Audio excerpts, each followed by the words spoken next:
I pledge allegiance to the flag of the United States of America and to the republic under God, indivisible, with liberty and justice for all.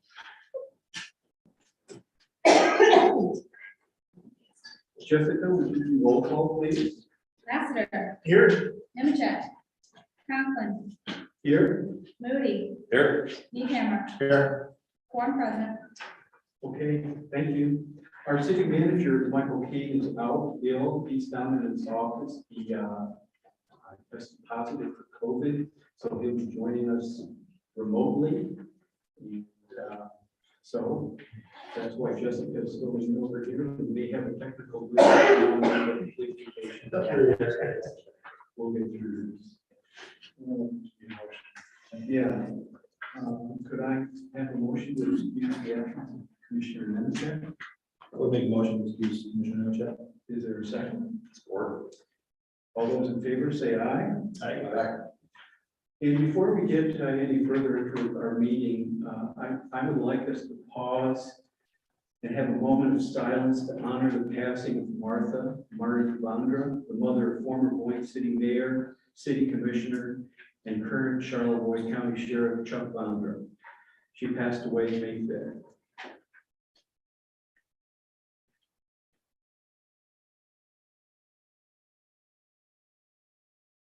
Thank you. Okay, moving along to the consent agenda. The purpose of the consent agenda is to expedite business by grouping non-controversial items together to be dealt with by one commission motion without discussion. Any member of the commission, staff, or the public may ask that any item or items on the consent agenda be removed and placed as the last item under new business to receive full discussion. Such requests will be automatically respected. Items on our consent agenda are approve the March 22nd, 2022 regular meeting minutes as presented, approve the March 24th, 2022 budget overview minutes as presented, approve the March 28th, 2022 budget work session minutes as presented, approve the April 5th, 2022 work session minutes as presented, and item E, approve the request from the 4th of July committee to authorize the city manager or their designee to execute this and future permits for forms for this event on behalf of the 4th of July, as long as there are no significant changes, in which case the matter will come back to the city commission for consideration. Commissioners, any items you'd like to have questions about? No. Anyone in the public? With the 4th of July committee, that was a clarification. I should read it. Yeah. Thanks, Marty. Anyone in the public? Okay, I entertain the motion to accept the consent agenda as presented. I'd make a motion to accept the consent agenda as written. Is there a second? Second. All those in favor say aye. Aye. Those opposed? Okay, moving along. We have citizens' comments on non-agenda items. Those interested are asked to go to the podium to address the commission. You have 5 minutes. If you ask us a question, we'll try our best to answer it at this time. If not, we will get back with you as soon as we can with an answer. So is there anyone who has a citizen's comment? I do, and I won't take 5 minutes. Tristan Cole, former state representative for you here in Charlotte County. I live down in the interim county, and I'm running for state senate, the 37th Senate District, which redistricting includes Leelanau County all the way up to Sault Ste. Marie to replace promoted Wayne Schmidt. I'll be around throughout the meeting and any questions. Okay, thank you. Thank you. Anyone else? Okay. Moving along, we have correspondence. We have a letter from Pam Reedus. We have a letter from Richard and Gail Bowders, and we have a letter from Charter Communications about upcoming changes. Is there anything else, Jessica? Add to this? Okay, thank you. Moving on to the city manager's report. Are you there, Mike?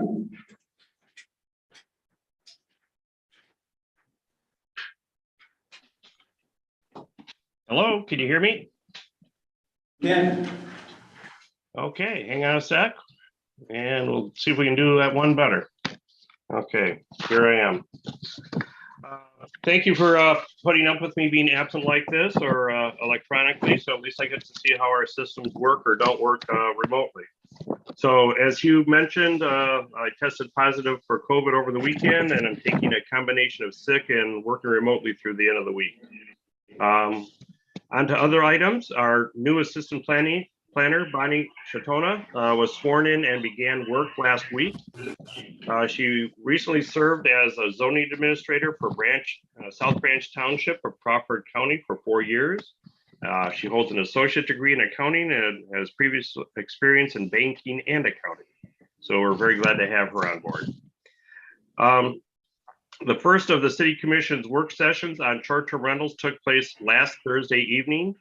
That work session is available for viewing on the city's YouTube page.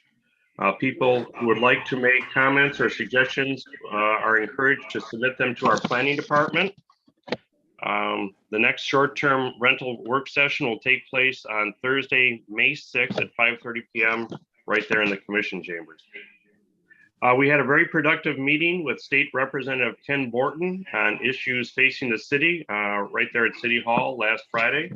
And we had a number of the city commissioners and other staff people that could attend that as well too. Monte Construction was doing site cleanup at the Tannery Park and Peninsula Beach erosion control projects on Monday.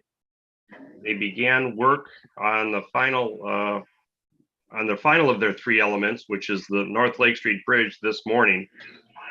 During this work, the sidewalk on the west side of the bridge will be closed and there will be temporary traffic road shifts on the roadway.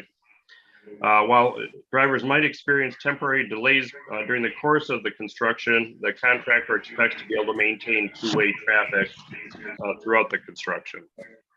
The work will result in replaced abutments on the west side of the bridge, which will better protect it from future high water levels, as well as a new sidewalk and guardrails on the west side of the bridge. The work is expected to take about a month. As was reported earlier, some of the excess soil from the new Daifuku plant has been donated to the airport to fill some low spaces adjacent to the runway, and that they're providing that at no cost to the city. The soil started arriving today and will be coming for the next few weeks. And when it's done, they'll be grading the soil as they're wrapping up. This coming Monday, the 18th, our spring leaf collection program begins, and that'll continue through Friday, May 23rd. And that's on Mondays and Fridays only. The leaves must be in biodegradable paper bags for collection, and such bags are available locally at stores like the Co-op and Boyne Hardware. Our spring residential rubbish collection is scheduled for Saturday, May 21st. Boyne City received last week its 18th consecutive Tree City Award. In honor of Arbor Day, we will again be giving away free seedlings on Thursday, April 21st, here at City Hall, starting at 7:30 p.m. And we go on until we run out or until 4:30, whichever comes first. Ballots for the upcoming ISD millage renewal and additional election remain available at City Hall for city residents. The city treasurer will be conducting public accuracy and logic testing for that election on April 19th. And that'll be at 10 o'clock downstairs in the main City Hall lobby. And the public's encouraged to attend just to get a better feel for how the election process works. Due to a pending vacancy on the election commission, there's going to be one open member position available. Applications are available online on the city website, or if people want more information, they can contact our city clerk, treasurer Jessica Pearl, for more information. A reminder that our offices will be closing early at 11:30 a.m. on Friday in observance of the Good Friday. And we wish everybody a very happy holiday Easter season. And if you have any questions or need any additional information on these or other items, I'll try and address them. Thank you, Mike. Commissioners, any questions? Good. Okay. So on the bridge here, Mike, So approximately a month is what they're saying, so it should be done, Correct. hopefully before. Shortly, will it be done before Mushroom Festival, you think, or did they give you an exact time? We made sure that they're aware of that, and that is a target that they're shooting to have it done before that. Okay. We'll keep an eye on it and give updates as we go along. Okay. Moving along, we have reports of officers, boards, and standing committees. We have in our packets the Main Street Board draft minutes of March 3rd, the Parks and Rec draft minutes of March 10th, the Planning Commission draft minutes of March 21st, the Airport Advisory Board draft minutes of March 24th, and the Election Commission draft minutes of April 5th. Commissioners, any questions about any of that? Okay. Moving along, we go to old business. Item 8, proposed zoning text amendment to section 24.95B. Scott? Thank you, Mayor. As you may recall, this item came before you for first reading back in March. This is a proposed amendment to section 24.95B, which regulates the standards for private roads. During the discussions for proposed development, the requirements to build a private road to the current public road standards seen as an economic barrier for the development of some housing, and planning commission suggested to look at that if those regulations could be modified in a way that would help promote this development. After review, we looked at doing a graduated system for private roads by the number of dwellings or units located on the road. So for a 6-unit development, a private road could be a 16-foot wide pavement. And for development between 7 and 12 units, you could have 18-foot wide pavement. In addition to that, details or turnaround for either a T or a cul-de-sac type turnaround were developed. And these were reviewed by our fire department and determined that they were adequate for their needs to turn vehicles around. So now it comes to the city commission for determination on this. As part of that, you can review section 2.5 B amendment criteria, and you can attach our findings to the planning commission in regards to these. So I'd be happy to answer any questions you have. Scott? Are there any questions from the citizens? Commissioners, Martin, you have a question? Well, so we talked about it last month, like you said, and originally I didn't understand the need to change it. You explained it out to me. I accepted that. So that was my biggest question was, so either of these, the T or the cul-de-sac, Dennis and his crew is fine with. There's plenty of turnaround. They were designed for a 40-foot long fire truck. Okay. And the engineers looked at the standards for that, developed and meet those standards, and Dennis did look at them and said they were accurate. All right. I mean, because this is such an anomaly for the most part, I don't really see it, a big use for changing this stuff, which I said last month. But so now on this, I guess the other fear is for the safety aspect coming in and out of where this is going to be.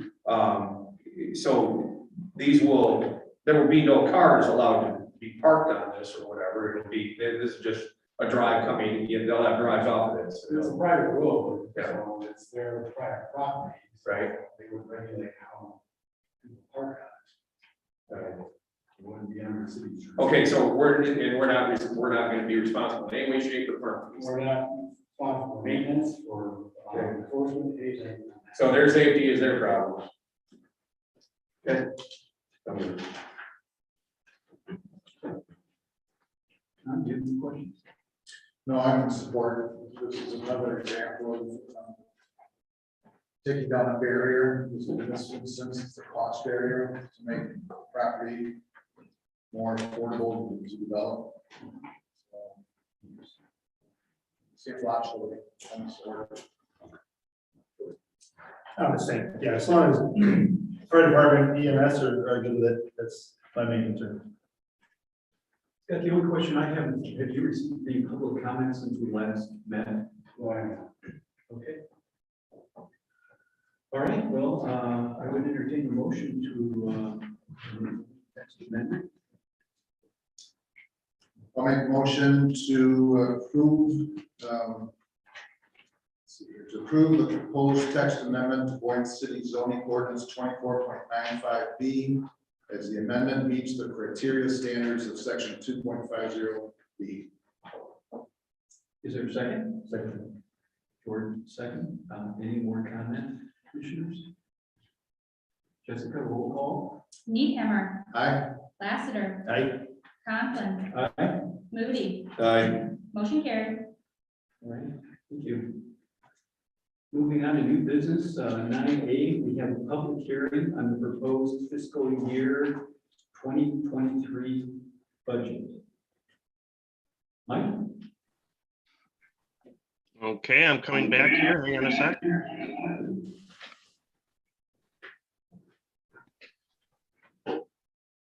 Okay, the city commission has before it this evening, consideration of basically items 9A through 9E with regards to the adoption of their budget for the coming fiscal year. The city's fiscal year starts on May 1st and runs through April 30th. And we that's per our charter with regard to that. The budget was presented last month to the city commission. It's been available online and also down in the lobby and at the library for anybody to take a look at. There's been some adjustments to it as it's gone through the process, relatively minor. Main items again with regards to it, basically an overall millage rate reduction of $0.5 mil because of the lowering of the millage rate for the repayment of the debt for the city hall facility. The general operating millage rates is proposed to stay the same at 15.51, which has been its lowest rate in decades and has been that way for a while. Basically, we maintain all existing services and staffing levels going forward with regards to this budget as proposed. We are looking for possibly making changes with regards to how we staff the ambulance department going forward, and we've budgeted for that. We'll look at going forward with that in the year ahead.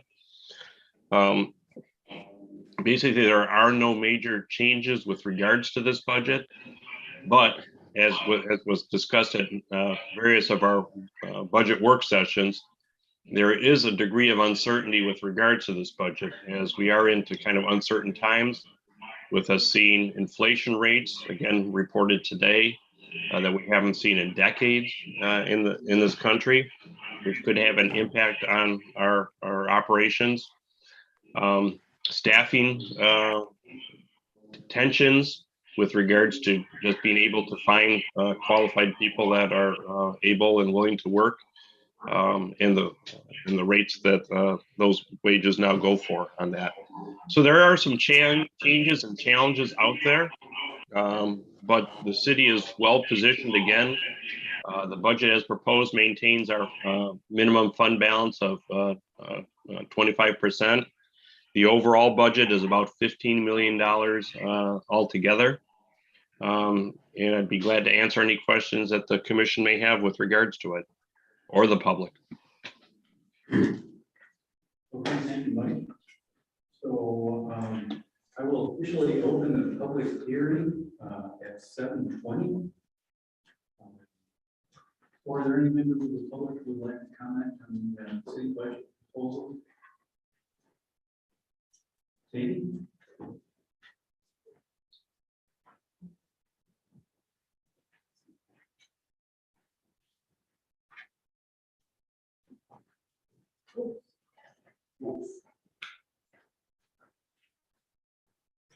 Sandy Pritchard, 526 East Lincoln. Very frequently, Jessica puts in the meeting minutes, Sandy Pritchard doesn't understand. Because that's the way I often phrase things. So I made it a point to go to the budget meetings.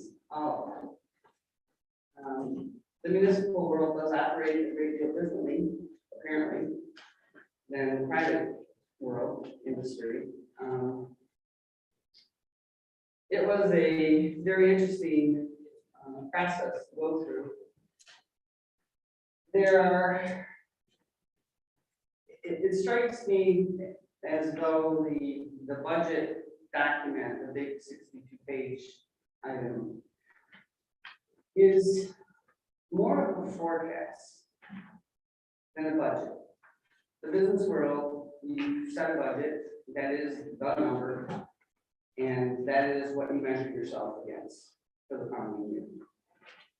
Doesn't mean you can't transfer general voucher monies from certain other departments or certain other areas into an area where you think you fell short or chose to do something differently. So that's something that's, I think, unusual. Maybe that is just the way it is with municipal, but that strikes me as very difficult for the community and yourselves to measure performance of how well we plan and forecast what we do.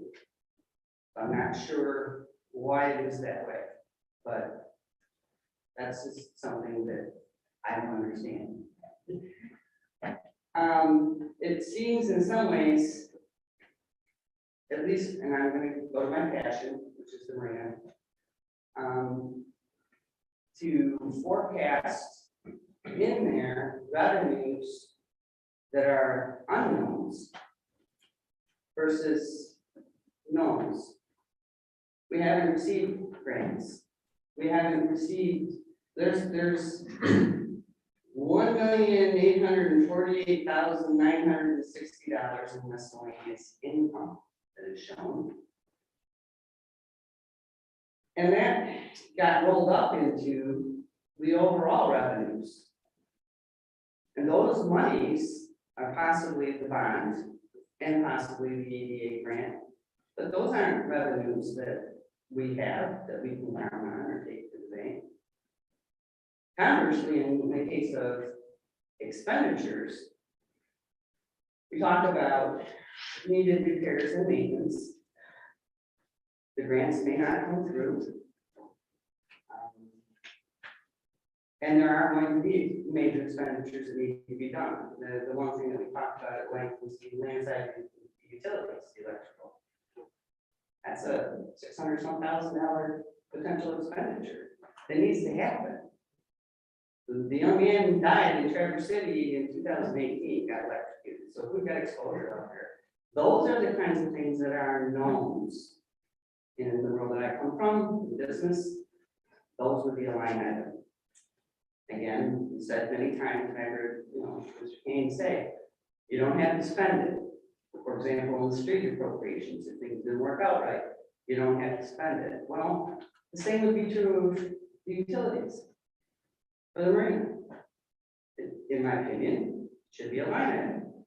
So there's the ability to proceed and plan for it. And if the grants and the bonds went, then that becomes a surplus, a fairy godmother right, and then we end up in great fiscal position. So it seems backwards to me. The one comment that Mr. Kane just made, this is a separate subject, kind of. We know that we have attraction and retention problems with our salaried employees. And although they're not bargaining unit, there is some provision for raising wages in the other departments. My question is, the world has changed. The subway guy used to make $9 an hour, is now making $18 an hour. We kind of have a similar situation with our own retention issues potentially with our salaried employees. And there isn't, in my opinion, a sufficient increase in the salaries. So we need to look at how competitive we are and what realistically we need to do to compensate our highly talented people. that help run the city.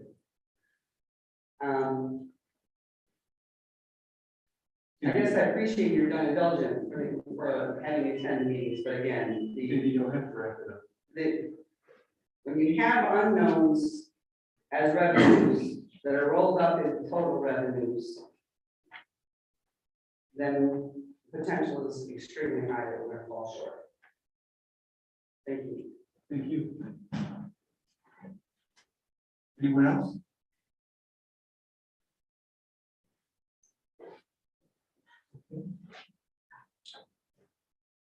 Barb? I'm sorry. I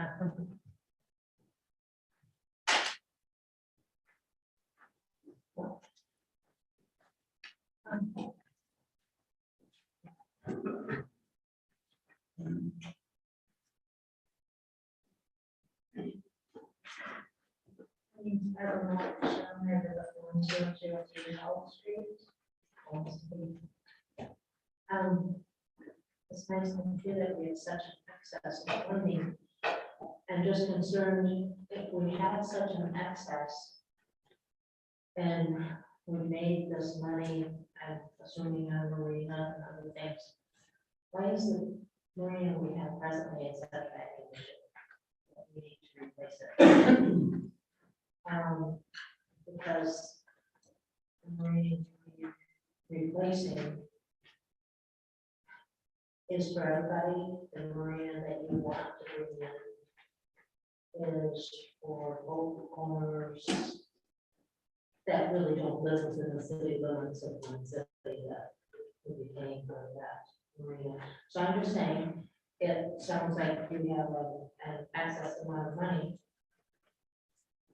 Don't have a very effective marina, and you're hoping for the, you know, for everything to pass, so that you can go ahead and bond and get that stuff. But if you look out there at that beautiful view, you know, just take a second and look out there. And it doesn't make sense to take that away. You'll be able to see the other side of the lake with boats. You wouldn't have your fishing. Put in that marina. I'm just bringing up one thing. You're going to be disturbing the lake water, and I just wondered if anybody had checked with EPA to see if that's okay to do, because we used to have, you know, the chemical plant right here. We had the tannery as a child growing up. Remember the red tide? Anybody? I'm just saying, you know, that kind of stuff is settled, and putting in a new marina. I believe when you put the old marina in, you were putting things down, you went down 60 feet and you still had to hit solid ground. So you're talking about disturbing the lake bottom. And I kind of wonder if maybe you should wait and get a EPA advice on that. So we are disturbing something that causes a lot of problems, and will not be. That's all. And congratulations on having so much extra money. I don't understand if your marina is in such bad condition. Thank you. Thank you. Anyone else? It's 7:29. Commission. George, do you want to start? I appreciate all the time that everybody took to go through all this, and actually I'm satisfied with this time. Yeah, it definitely was a lengthy process, of which part of, unfortunately, not well, but got caught up on everything that I missed. You know, in lieu of a few of the comments, I guess I would say that no, there's not a lot of excess dollars that just could be, you know, thrown anywhere. The budget has a lot of different aspects to it, so. There may be accounts that have extra dollars in it that not everything is transferable throughout the city. So just to clarify that point. And then one other point that was brought up, and it is a good point, if anybody's going through the budget, trust me, it frustrates me, but it's dollars that, if you look at the budget, it shows up on revenue, it shows up on expenditures, as far as the dollars that are supposedly, we're still holding money for grants that we have not done anything with, and nor, are we doing anything with until we get to the bottom of everything. So I guess I would like to clarify that point. As far as the overall budget, I'm very proud of this commission that, we're at least giving back to the community, with a $500,000. So that's a huge aspect. Not just spending the money, which is probably one of my biggest deviations. And but other than that, yeah, I think it was a great process. Again, the three of them sitting here tonight before you, went through. We're here for the entire time. It's the time when I was sick. But the detail and hours that go into the different departments to get to this point, I really think is a good procedure. It was said that, is this budget, more of a forecast? It's a little bit different than my 16 years on the school board, but there was a lot more. It's a completely different budget, so it was a great process, and glad to be part of it.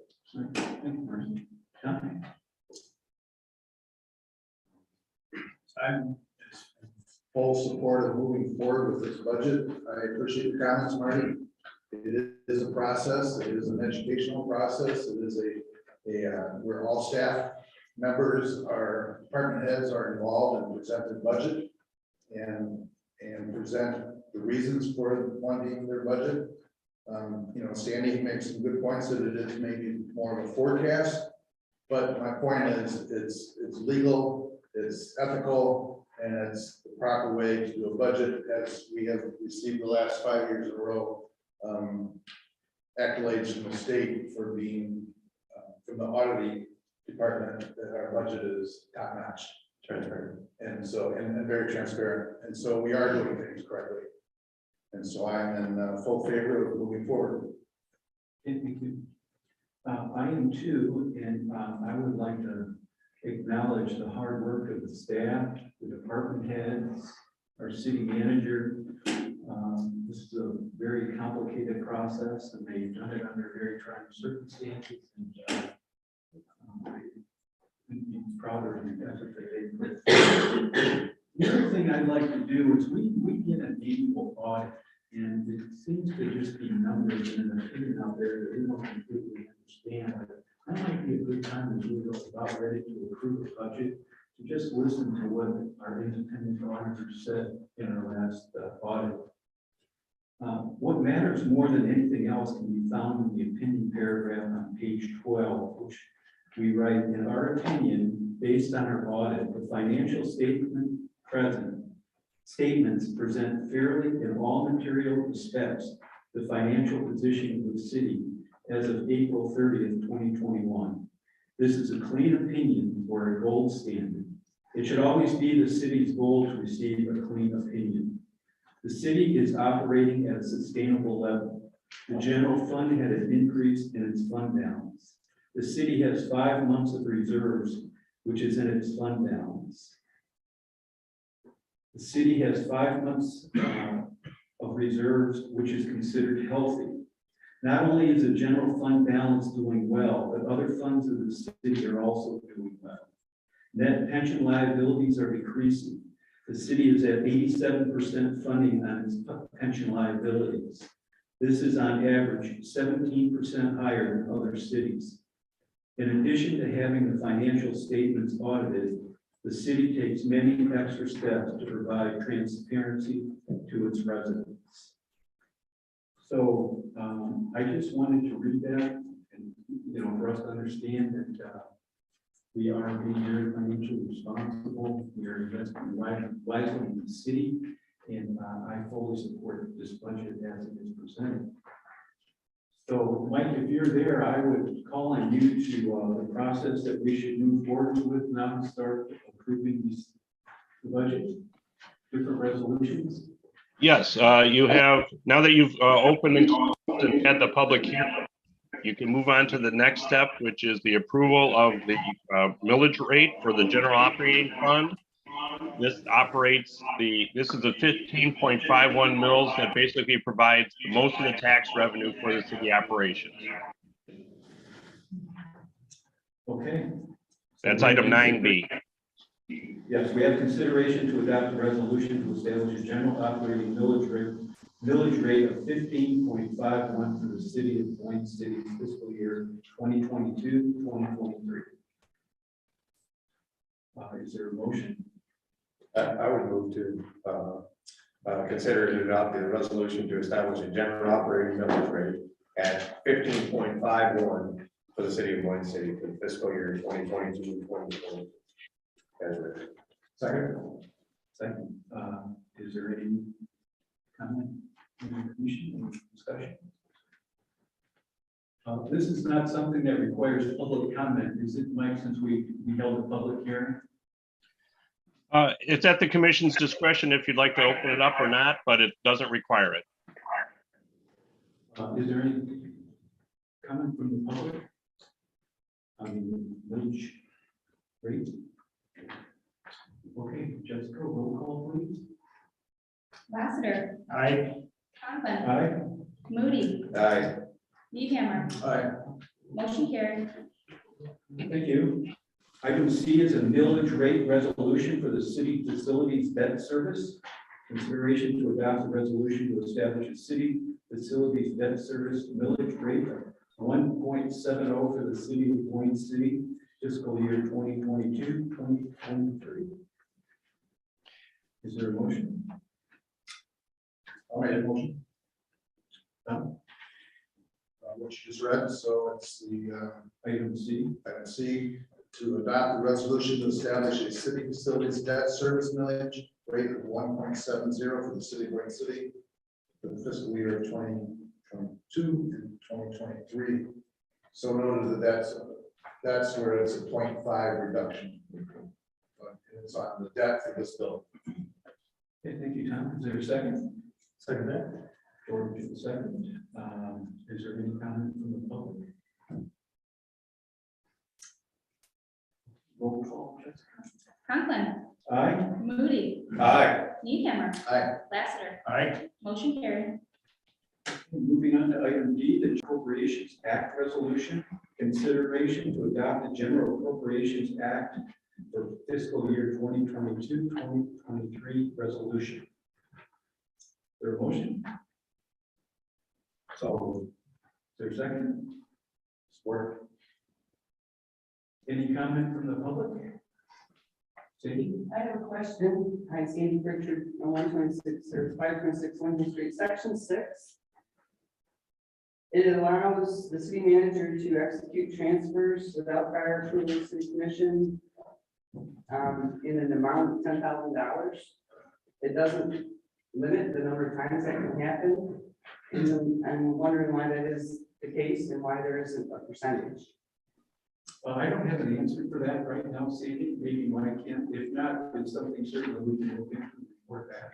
If you have a $10,000 project, it gets change order 10,000, another 10,000, another 10,000. So order of magnitude might make sense to have a percentage and limit the number of times.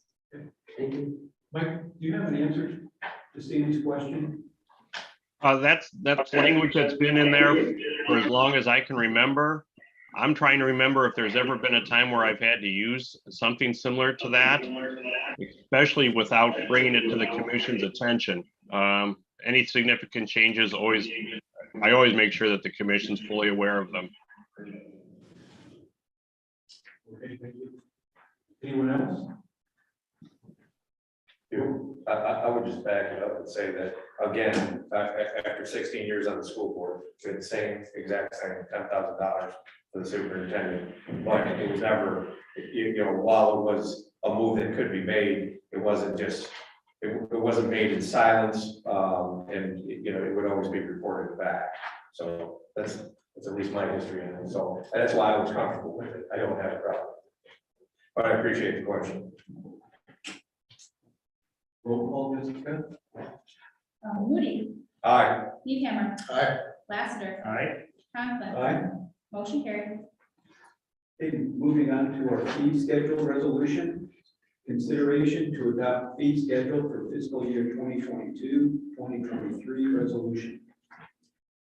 Is there a motion to approve? So Martin made the motion. Is there a second? Second that.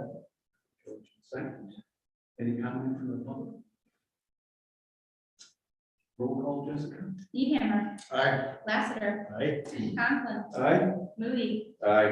Motion carried. All right, thank you. We have passed the budget for fiscal year 2022-2023. Congratulations to everyone involved.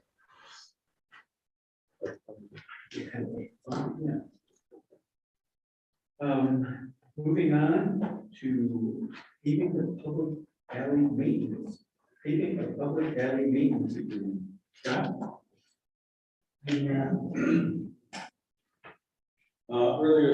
Earlier this year, the city was approached by James McCann Carter and Kate Owens, Patricia Cloud.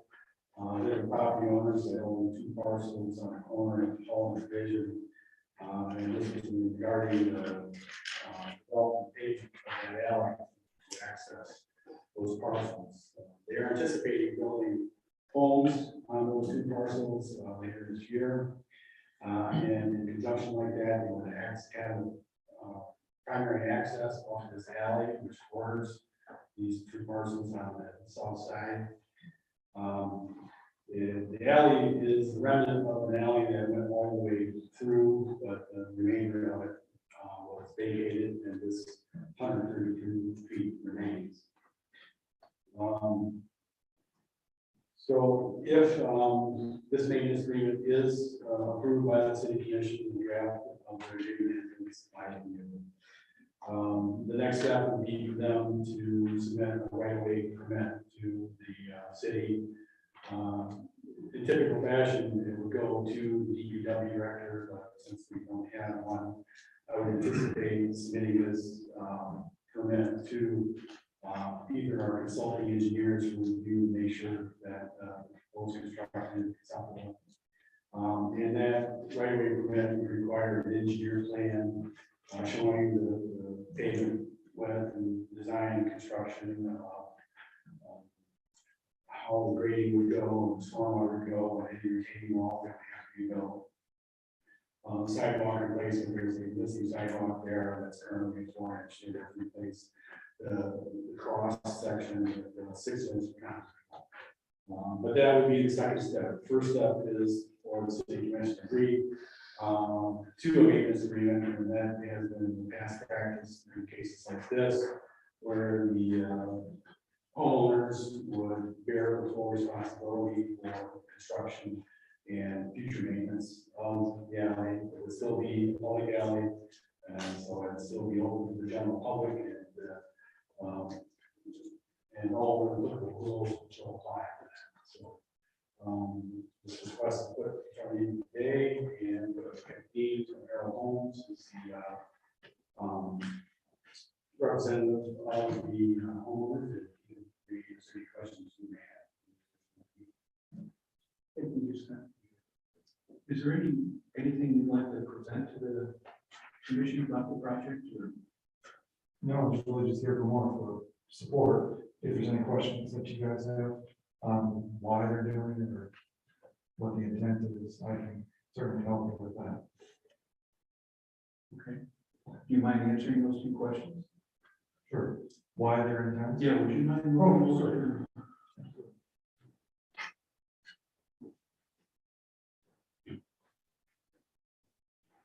If you could reinstate the name, please. Sure. My name is Dean Utak, president of Harold Homes. The clowns and the garters are very anxious and very happy to be in the community, and they would like to utilize the southern alleyway, because both couples are older and do not want to have to enter off the position. So they would like to use the road as an elevator for the most part, to get up to their garage and then enjoy the view of the lake that they would achieve by doing so. That is their major intent of paving the driveway. The alleyway. Okay. Any other questions? Any other questions, Commissioner? Start at this point? Yeah. No, mine was gonna be more for Scott. Thank you. Okay, we can move to a public comment. Hi, I just wanted to ask, I live on Hall Street. And where you come down, it's quite, you know, you have to make the road wider. Because it's wider so that you can make that, if you're coming down on Division Street and turning up on the Hall, you have to have a big sweeping turn to come up that way. You know, you just can't pull in like you do on a regular street. And because of the traffic that comes down, and because of the traffic that comes down from Upper Hall Street, where I guess the speed limit is 80, 90 miles an hour, I'm not sure, it's not 25. The way it comes down, won't that make it more dangerous for the elderly people that want to live there than coming in on from Division? I'm just wondering if you've seen the whole thing and taken that into. Well, it doesn't have the alley that is planted, it is intended for. We didn't close that off a few years ago? No, it's the remainder of the 132 feet connects the whole street, so it is still there. Okay, And when you're looking at access management, Whole Street is a dead end street, so you don't have through traffic like you do on Division. So eliminating two access points off of Division is actually a preferred safety measure as opposed to having one on the whole street. so that alleyway would come right there, like in front of where the places that, Yes. okay, and then go down and then come out onto the street. No, it just comes directly parallel to Division on the south side of both of those properties. Okay, so it won't come down on the whole street. No. Okay, Keys. okay. Jessica, there's a map, is that possible for you to, you know?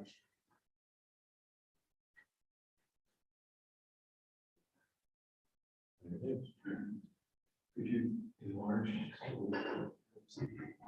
The alley, so that red hashed area is the alley, so basically it lines up. So that won't come down on the whole street then? There's keys right there. All right, well, thank you very much. Anyone else? Okay. Commissioners, Tom, you want to start? Sure. As Scott has said, this is a alley that is platted, so it's legal for public to use, for the homeowners to use.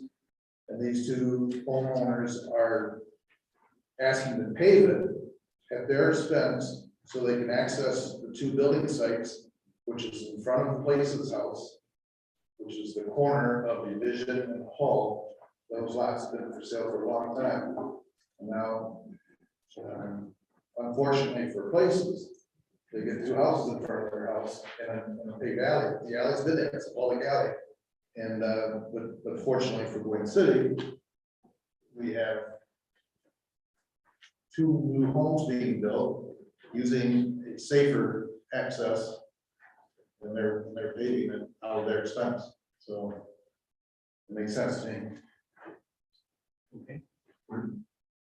So my question, Scott, was, how did we end up closing an alley and we didn't close 130 feet? When that request was made, the places specifically did not sign on the petition to vacate that portion. So we Gotcha. Secondly, so now we've just, I guess, we've pretty much officially adopted the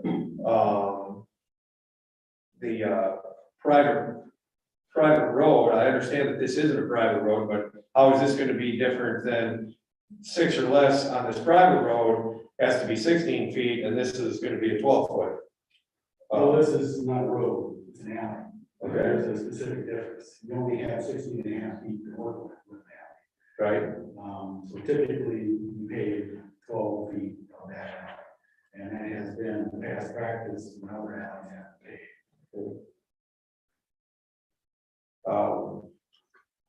and then again, with this, so this is being done, it's a public alley. Hearing your words and seeing the written words, public alley, but it doesn't matter. It doesn't matter if any of the infrastructure that they put under this needs to be accessed and it gets all torn up and everything. It's all their cost to do anything with it, on it, under it, over it. That's the way that maintenance agreement reads, is that you're responsible for the cost and repair and maintenance. And so on and everything. Okay. Now, what about, so the last question would, because it is gonna meet with a road that, is maintained by the city. So what about the curb cut or anything going into this? Well, that's all part of that right of way permit. That would have to be designed for construction to our design standards. And I'm sure the DPW would, when they're plowing adjacent to this, they would do it in a similar manner that we have other cases like that. So I'm not sure what their protocol is, but I'm sure they have. We don't have anybody here from DPW. What would you see that protocol to be? Well, I don't know if they clear them all out or what they do here. Okay. All right, but as far as the curb cuts and everything, that's still all on the owner? Yeah, they're at their cost and bear the entire cost of development. Okay. Our standard.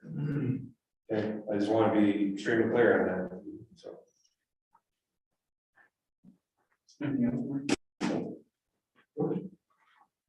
No, I just, the only thing I like the idea, of having a paved section of alley coming off of at the top of the hill there, so we're not gonna be having more gravel and dirt and sand being drug out on the Hall Street, going down that hill, washing in the division.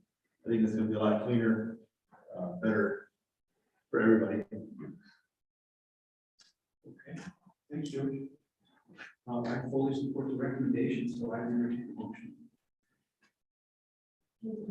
I'll make a motion from the I plan to had support. my hand up for quite a while. Well, you had an opportunity to speak once already, so that's the rules of how we engage. Thank you. I'll make a motion to consider the recommendation from Planning Director Scott McPherson to approve the alley maintenance agreement with property owners to parcels 051-480-026-00 and 051-480-028-00 for paving of the public alley off Pole Street. Allow the city manager to execute the agreement and have it recorded with Shelby County. Is there a second? Second. Second. Any further discussion? Roll call, Jessica.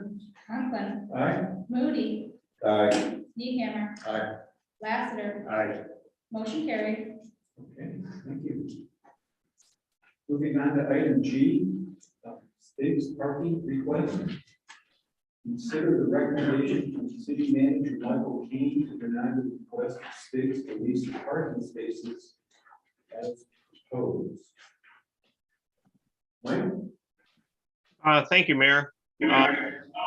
Included in your agenda packet is attached for the city commission review consideration On pages A through G is a request and background information that was presented by Mike Castiglione, the owner of Stig's, requesting that the city lease the parking spaces immediately south of his building to conduct business on a year-round basis. On page C of this information, he is proposing paying for the uses of the spaces for the months of May through October. For areas such as his in the core downtown, he is proposing a rate of $104 per space per month during the May through October period. In less trafficked areas for other parts of town, he's considering a different rate of $78 per parking space per month. Mike, could I stop you for just a second? Sure. Could you bring up the map of, that was included in our information? Which one was it? Showing, well, let's see what. The overall building? Yeah. Would it be the area of the parking lot? Yeah, it's towards the end. Keep going. There's a better map. There you go. That was it. Go down one. No, down one. I guess it'd be up. The previous page. There we go. So if you're looking at this picture that just came up on the screen, you'll see Stig's there near the top left. You'll see some of his Stigloos, 4 of them in the parking spaces that he's looking to lease, the 7 spaces.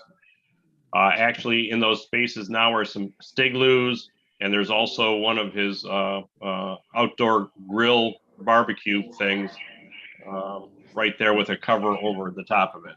So now that I've got you acclimated on the map, shall I continue with the report? Please, thank you. Okay.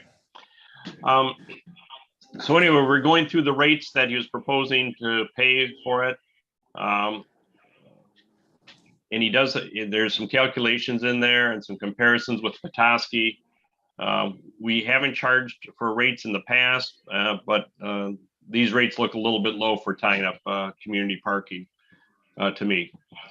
As the commission's aware, when COVID and the resulting impacts on our downtown business community hit, staff was given great flexibility to work with the businesses in an effort to help them survive. Those efforts were both creative and successful. We did things we hadn't done on a long-term basis before, including businesses that requested it to use public parking spaces on a more exclusive basis where it was determined practical. That included allowing Stig's to use the parking lot south of his business. And overall, I thought it was very successful. In January, the City Commission decided it was time to go back to a more normal operating basis and stated that any existing arrangements, like the one we had with Stig's, would expire on May 1st. But that if a business wanted to do something beyond that period, that they should submit a proposal that could be reviewed by staff and then considered by the City Commission. And that's where we are today with the proposal from Stig's that's before you. Prior to COVID, we did on a case-by-case basis allow short-term closures and the use of public streets and parking spaces for Stig's and other businesses and events. Overall, that seemed to work out pretty well. What is being requested here is more of a permanent arrangement to benefit one business. Since the city's commission's January decision, we have received a request from another downtown business, one other one, to use a couple of parking spaces adjacent to their business to create additional space where they could conduct business. You may have seen this done in other communities such as Petoskey and other places around the state and the country. This concept was discussed at our last week's Main Street board meeting. And while they thought the concept might warrant further investigation, if there was enough interest from other businesses, they were not comfortable with trying to move this forward at this time or recommending it to the idea to the City Commission for this year. One of the points that came up during the Main Street discussion was one of consistency. If the opportunity is open up for one business, then it should be open up to other businesses in similar circumstances. We tried to be somewhat consistent in opening opportunities when we were dealing with the COVID response. Ultimately, with this request, I do not see that as the current situation. Unlike during COVID, this would be opening up an opportunity for one business that, at least at this time, would not be open up for other businesses. Now, let me get to my next page here.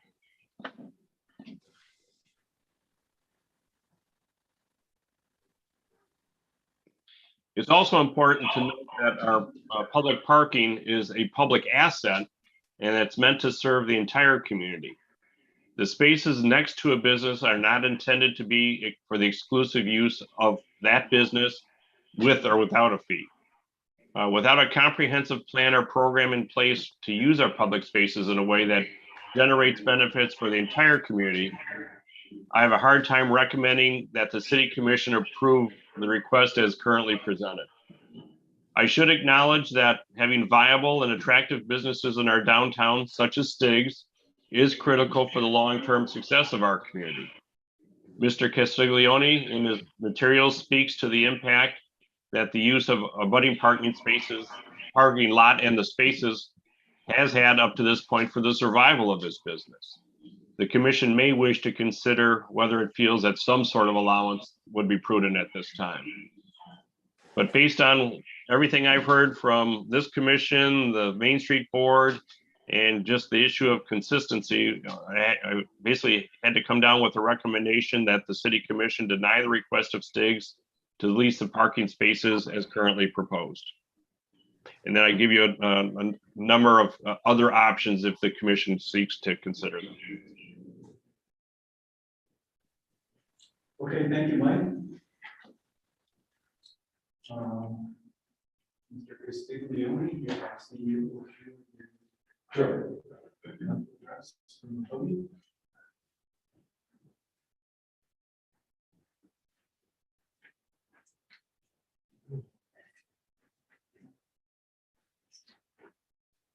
Thank you. So Mike already gave us a pretty abridged history of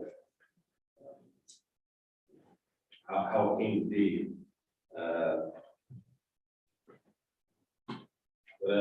March 16th has been 2020 is when we had a government shutdown, and we had to go to a takeout only version, which crippled all of the hospitality industries here in Boyne City. Summer 2020, we were still at limited seating, about 50%, and that's when the city offered, local hospital, local businesses in town, they want to use outdoor spaces. We took them up on that offer. Past winter 21, we're still at limited seating capacity, started using stigloos, and it really gave people more ability to space themselves out there. And this past summer, we had tables spread out at further distances and used QR codes and what we call the state slot to kind of limit exposure from person to person, try to keep illnesses down as much as we could. And we're looking to do a similar thing moving forward with our stigloos in the winter and our spaced out tables, QR code ordering moving forward. And the big reason why we want to continue to lease some space is health concerns. Provide community with private and social distance options from 90, keep our staff members comfortable with working conditions, and to continue to follow the current health department guidelines.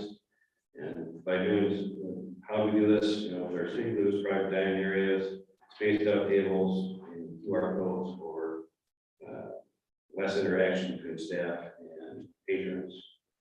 And why do we want to do this? COVID is still very much a thing here. Just 2 months ago, there were over 800,000 reported new cases, and that is twice as high than February 2020. I got this information from the first time when I did my presentation. And we're still adhering to guidelines through the Michigan Health department. Mask up when COVID spikes. And personal distancing is one of the best ways to do that. Outside dining and spaced out tables is the way to go. And it's better for our employees and the whole 9 yards. And I did include a link with what guidelines we're supposed to follow for the department. And I understand that we're taking up potentially 7 parking spaces with the lease. And I went back and I pulled up the parking study that was done in 2018. Basically, it's conclusion that there really wasn't much of a parking issue here in Boyne City. Peak overall occupancy was about 40%. That was for Boyne City proper and a little outside, just outside of the downtown area. And the peak overall occupancy for like proper downtown Boyne City is 52%. And I'll Scott can probably go into more detail with parking study in 2018. And I based this potential lease contract on what the city of Petoskey is doing. Restaurants like Tap 30 rent out a couple spaces for additional seating out front of their building.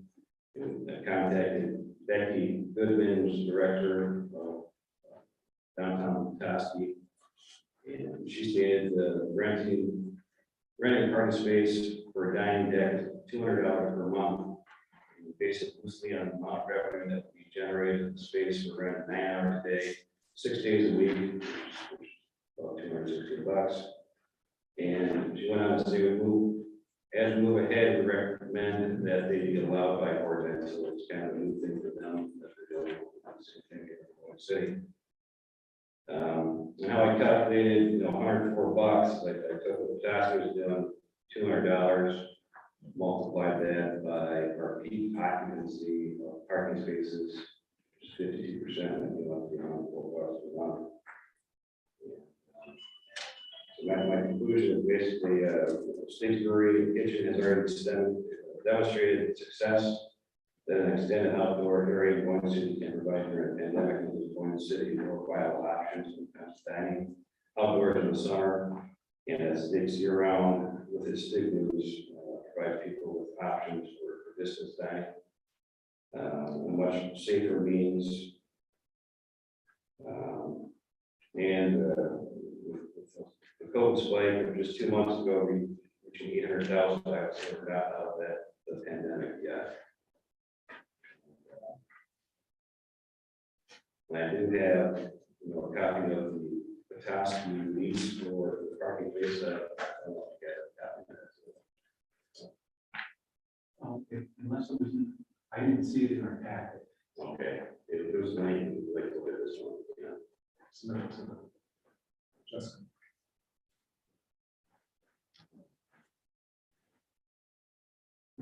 Anything else, Matt? All right, thank you. So is there,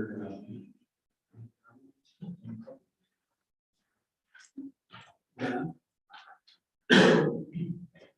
You please state your name and address? Yes, Don Riney, 225 West Cedar, Boyne City. I think the city did fantastic reacting to the pandemic. Having been in the restaurant business, it was great to see the changes they made, with even pick up for to-go orders and the parking spaces, the carry out drinks and encouraging using the park with picnic day. It was really well done, and I thank the city for reacting so quickly and so favorably. Sticks we love. I think everyone would love to see them succeed.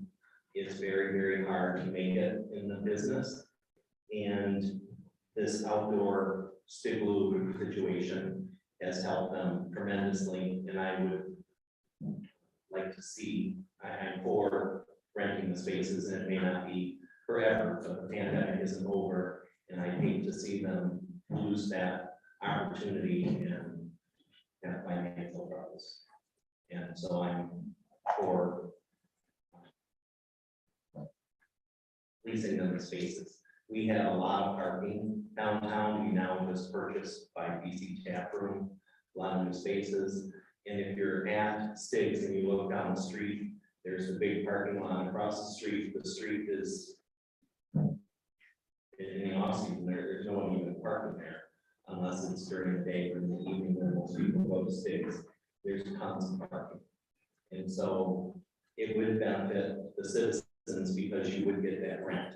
So there is some benefit to the whole community. And I think they're not on the main drag. It's not like in Petoskey, and I'm just kind of surprised that they're getting up downtown Main Street parking, whereas this is, I assume that they own the parking lot. So I was kind of surprised that it was a city parking lot. And I think the city should continue to do whatever they can to support the small business people and keep them thriving in business. And so I think they should lease some spaces and, you know, maybe you try one more year, maybe by then the pandemic's over, life goes on a lot better. I don't know. That's my thought. Thank you. Thank you.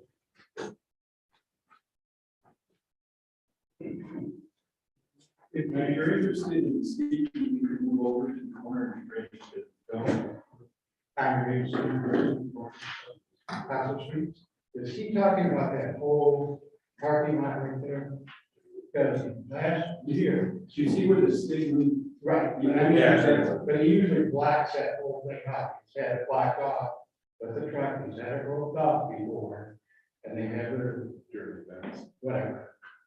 So is that what he's I talking think about? I think we can get an answer to your question, Mike. That was my, So Yeah. you're also asking for a couple of times during the summer to block the entire parking lot off. Yeah, occasionally we have, our summer kickoff parties, some fundraisers for local charities and whatnot. We'll block off the entire parking lot. That's just for weekends. We're just asking for 7 parking spaces. If you see our igloos in that picture. Okay, Tasha?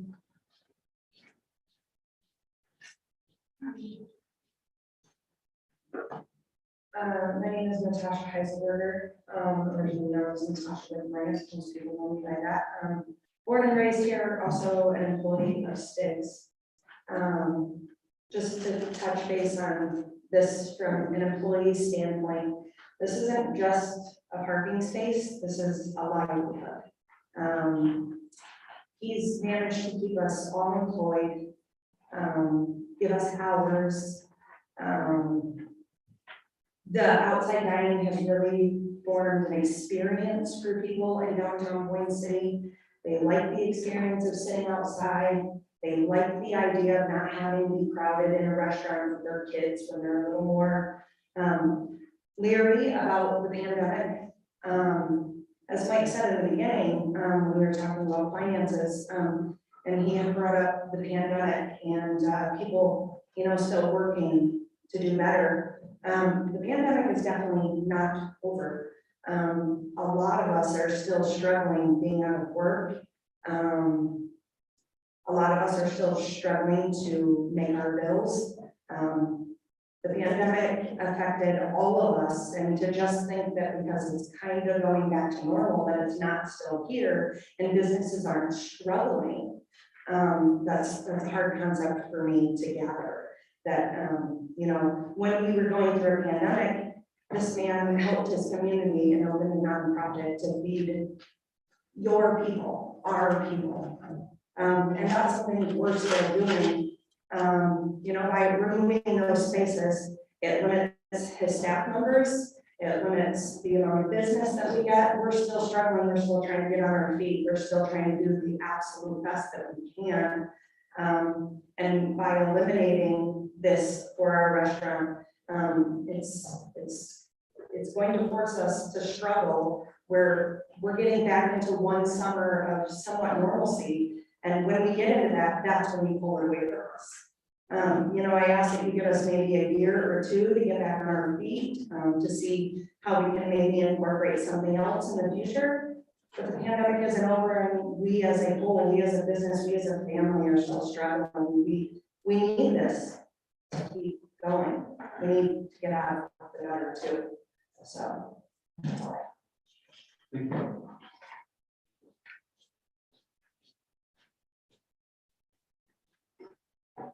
Good evening, Commissioners. Joel Straw, most of you know me. I live at 866 Deer Run Drive, Boyne City. I also am the owner and operator of a law firm located at 116 Water Street, Boyne City. It has rear access to this parking lot, which I do need somewhat unique knowledge about this thing. I do want to just start with some disclosures. I have worked for states before to help with some MLCC stuff.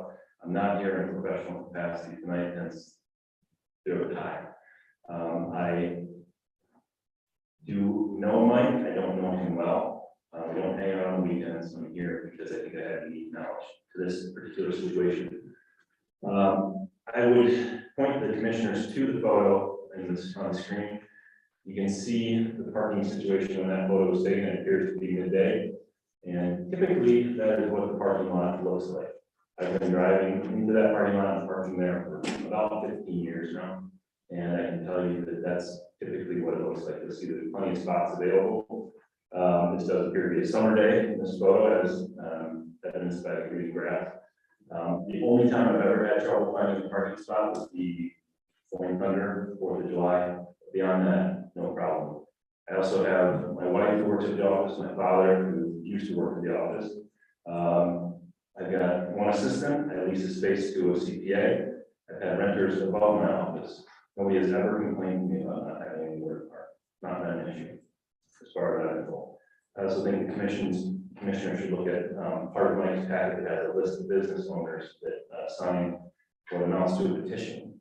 That would reflect a number of business owners that are centrally located to that lot. The business owners that have benefited most from that lot. They're in support of this request. So one other thing I have to mention. There have been 2 Subarus parked in that lot for 8 months. They've both been recently tagged, but I would say they've not moved for 8 months. I don't even know if it's plated. But that hasn't been created a problem instead of 2 spots being wasted. There's not a lot of talk about COVID, and I think that the commission shouldn't get hung up too much on COVID-related issues.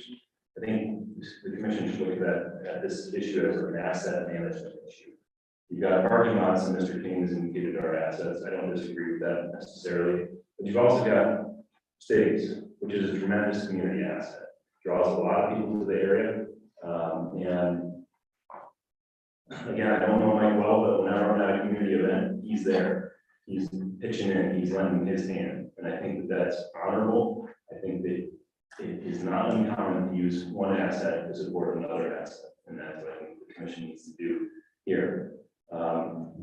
If we want to emulate Petoskey, let's lease the spaces to them. If we want to emulate some of the other communities in the area that I won't name, let's not let them use the space. If we want to be Boyne City, let's let them use the space free of charge. That's all.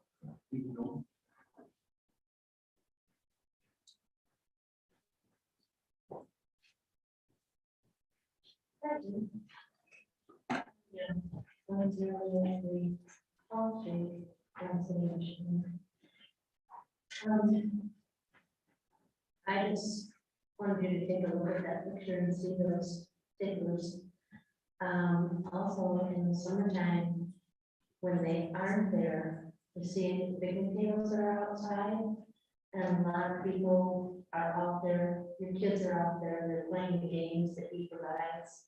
It's really beautiful. It's a place for families to go.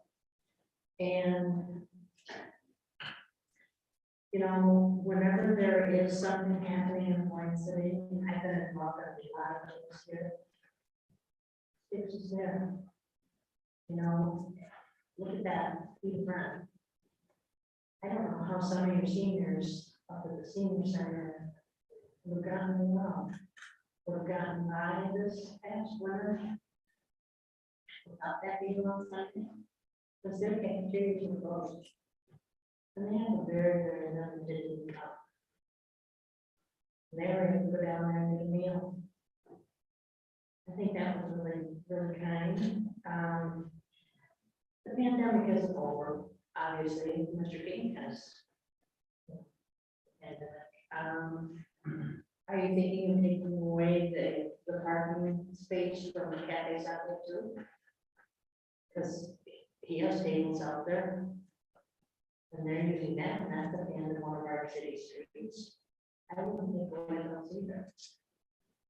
But, you know, Dennis, I mean, the fire department had a great, big, huge money-making event down there. They had a ladder truck there, they had a silent auction there. Six was all in, helping them all with that. We're about to have one of the biggest events we've ever had on our shuttle coming in. I mean, Take It Back Fishing is a national organization. Six, jump right in, what can I do? What can I do? You know, and he's right there. Tommy, you were a celebrity bartender down there this year. I mean, that was a good thing, and that all went back into the community. He's asking me for a couple parking spots. And actually is very attractive. Kids playing out there. It's very, very attractive. And I work at Peninsula every once in a while, my cousin owns it. And I park in and out of it, there's never a problem with parking. Just a block down the street, you've got that really huge city parking lot, the library parking lot. You know, right there, right down the street where you're looking, you know, towards Lake Street Pub. There's all kinds of parking. everywhere. And it's just beautiful. And for what? That business and the employees there give back to our community. We shouldn't try to come back to the neighbors, okay? I mean, give a little, you're getting a lot in return.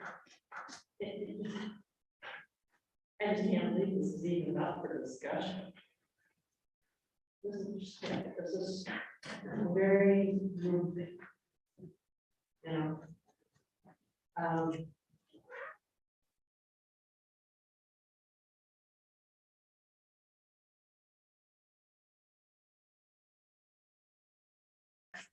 There's more people here without masks than I saw all over out there. It's bad. Our numbers have increased in Michigan. Let's enjoy some of the new technology. Let's enjoy the fact that, you know, he's willing to help out. We did the money making, Take It Back Fishing. We were able to use, I mean, jump right in. We were able to make money for the event that we were going to be having. It just doesn't make sense to me for a business owner to be turned down, especially when he contributes so much and he sets an outstanding example. And the workers he has are outstanding. You're going to be affecting a lot of people, and I think we should take that into consideration. Thank you.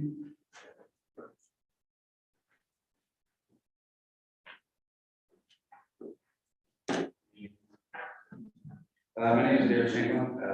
I'm the food and beverage director at the State's Brewing Company. I've had the opportunity to meet a few of you. I've only been here in town for about a year. I have my sisters and families lived here for quite some time. I feel because of the amount of time that I have lived here, that I have a little bit more of a unique perspective considering the non-biased aspect of this. Yes, I do work for states, and we can touch on that if you see fit. But when I make decisions, I look at things through different lenses, as I'm sure you on board as well. But considering what's going on here, there's personal aspects, there's communal aspects, and then there's professional aspects.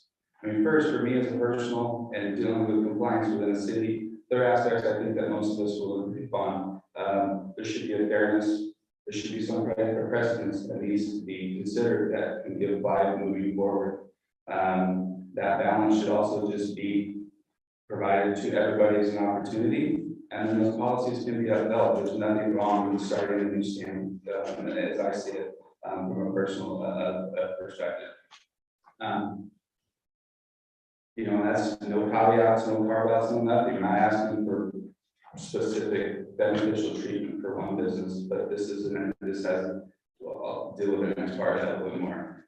Then I look at the community. I mean, who doesn't want to be in a community? When I sit here in the summer, it doesn't even matter anytime. Everybody is very, very welcoming to me and my family, and I see that around.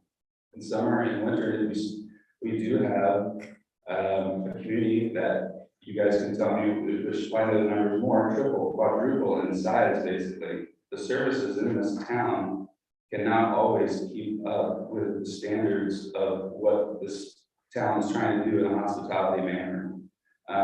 So that community, that vibrancy is great, but how do we take out something that benefits said community in a vibrant manner and then pull it out with really not a whole lot of thought to the long-term impacts on the entire community and just trying to say what we believe in now or what we believe in at this exact moment, which we all know right now is not the most open spirit of politics. I've been around, a lot of people have traveled, the variety of communities depends on these things. Having humans connect with one another is the most impressive thing that we have. So the more people that are there having fun, as Barb led to, kids playing, interacting, doing these type of events, we can't do that without that space. It's impossible. We would like to continue to do that. And every other business, if they have the opportunity to do so, should also be granted such opportunity. You look at the Petoskey, you go around and have the parklets, all the ideas. The idea isn't just the idea of like, hey, let's let this business make more money. The idea is we are a community that is going to change, whether we agree with it now or whether we agree with it in the future. Car culture is based where we are, but to use those spots for vibrancy is just as important as putting one single car in. Now, from a professional standpoint, which is where I'm better at what I do, I was brought into this position specifically because it was a dining business. The pandemic absolutely crushed the hospitality industry. You can talk about small businesses, you can talk about large businesses, you can talk about all the impacts of everything. Not one single entity in our country, in the world, has been impacted like the hospitality business. So even if the pandemic was over, which is not mask mandates coming back to Philadelphia, DC, all this type of stuff, it is coming. But we're in a better spot, and we all know that. But to move forward without considering the long-term impacts on any business it's crazy.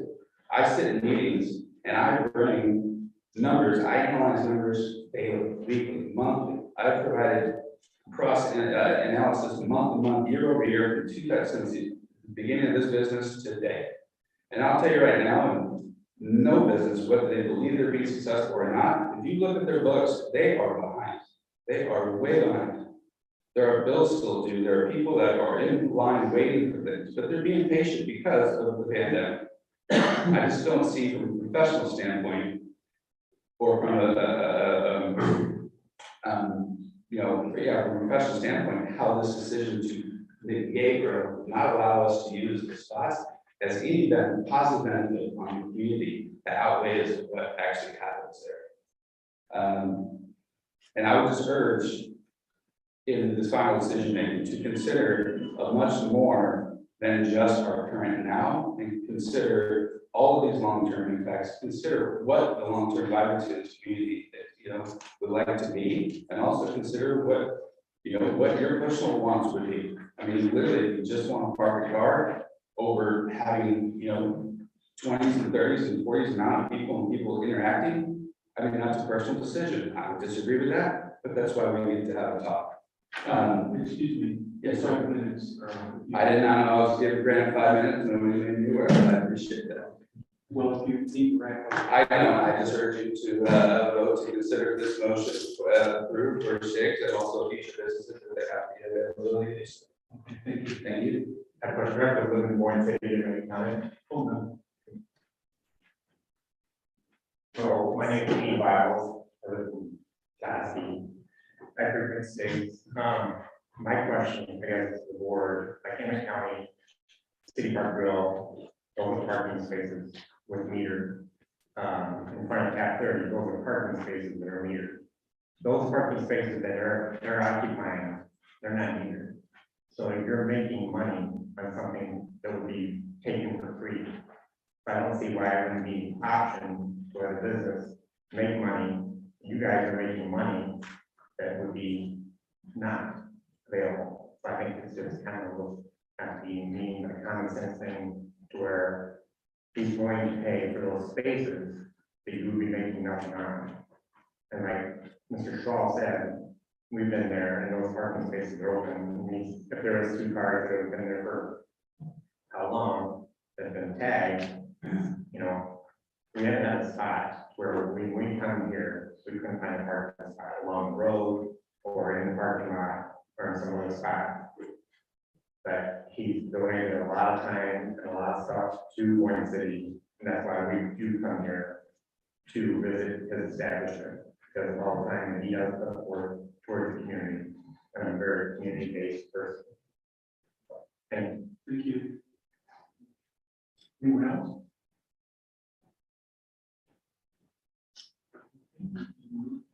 Commission deliberation. I'd like to ask a question, first of all. This might be for you, Mike. What are we staying with the LLC and a license for this? Parking lot? Is that all been taken care of, or something that has to be made manually? Or Mike, do you know? Yeah, be specific as to which mic you're asking. Both Mikes. How about Mike, our city manager, can you respond first? Yeah, could you repeat the question, please, Hugh? I'm just wondering what the status of the, I believe there was a separate liquor license that was required for outdoor use. Is that true? And is it renewed annually, or is it a one-time or 3-year, or just the status of that license? Well, you have all the experts in the room with Joel Straw there and Mike Castiglione, because we went through multiple meetings with the Liquor Control Commission to basically work through a process where Mr. Castiglione could use that south lot. And Mike's been very good with regards to only using the portion of it that he needs going forward, because there was a comment earlier about him using the entire lot. That was kind of a requirement of the LLC at one point, but then we were able to come up with language based on what we found from another community that allowed it to only need the spaces that were allowed. So we've had no problems with the LLC permits and getting those approved to make whatever option the commission wants to fly. Okay, thank you. Joel, is there anything you could add to that, Joel? I could just add the signed license agreement that was executed by NLCC. I'm pulling it up here. And it had an initial term through December 31st of 2021, and then it continues on an annual basis unless the licensee or the city provide 30-day written notice to end the term.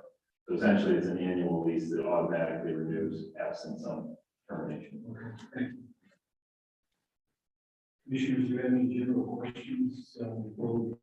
Yeah, one general question. Mr. Mayor, can you explain, basically what happened is during COVID, we gave Mike Kane permission to work with establishments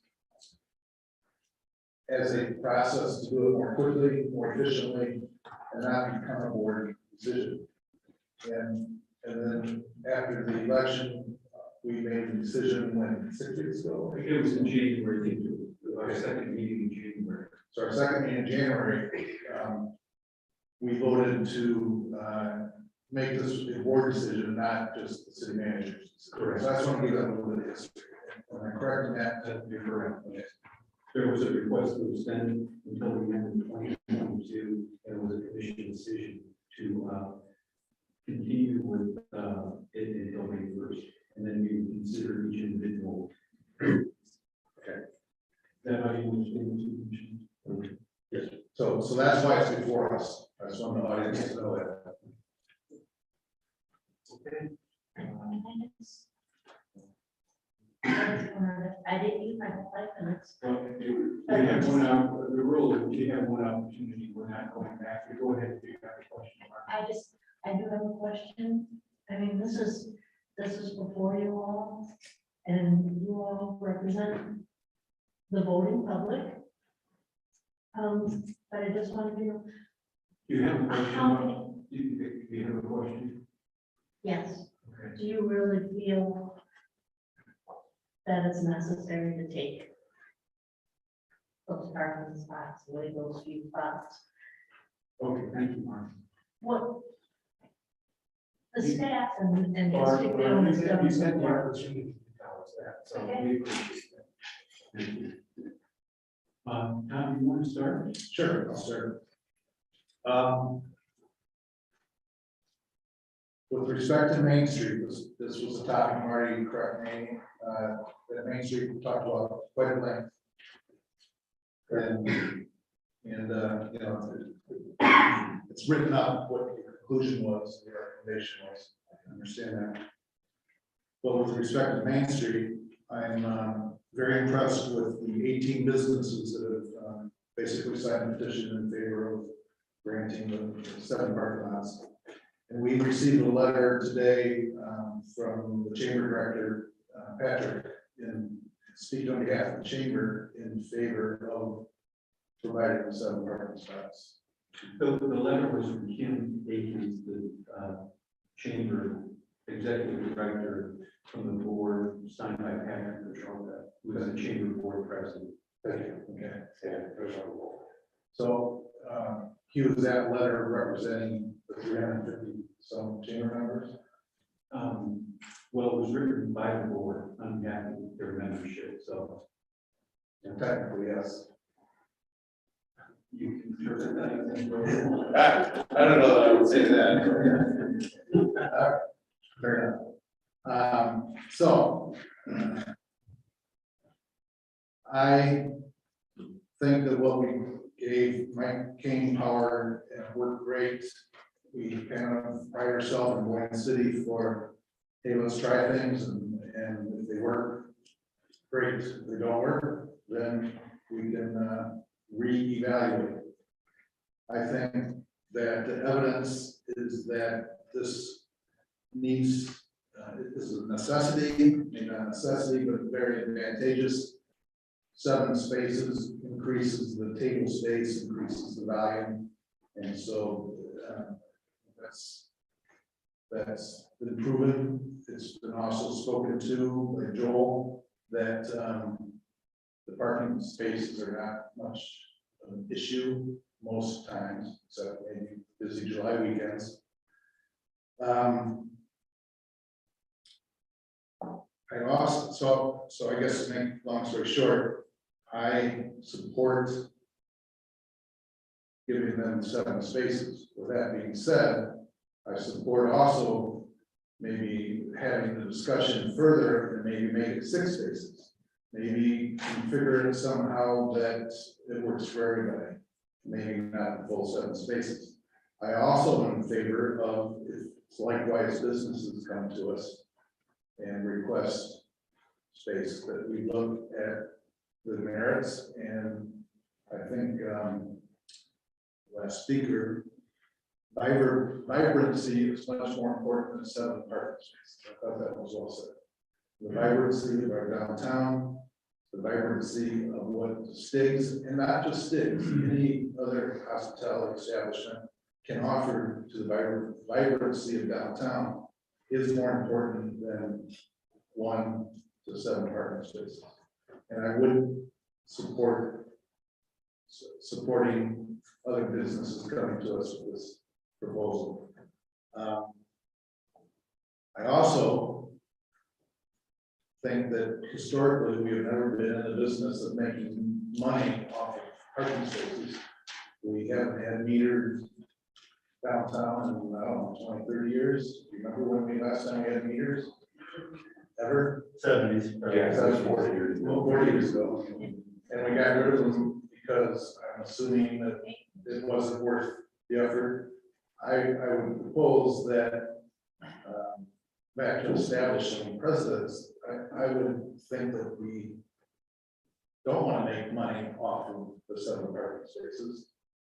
I don't think it's been done in the past. I don't think that we are necessarily saying that this part, I just don't think that 7 parking spots brings in so much money compared to what Mike proposed, like Stig proposed. That's kind of just out there based on past. I guess back to vibrancy is more important than parking spaces, and we don't need to make it come off with 7 spaces. So my conclusion is that I am going against staff recommendation, which I don't usually do because staff really thinks this through and has the data and so on and so forth. But I think in this case, I'm going to disagree. I said in respect to Main Street, but I'm countering and balancing that with the Chamber of Commerce and the 18 merchants that are close by. I'm also willing to send this back, let's table it, postpone it, whatever it needs to have further discussion. But at this point, I am in favor of giving them the 7 spaces free.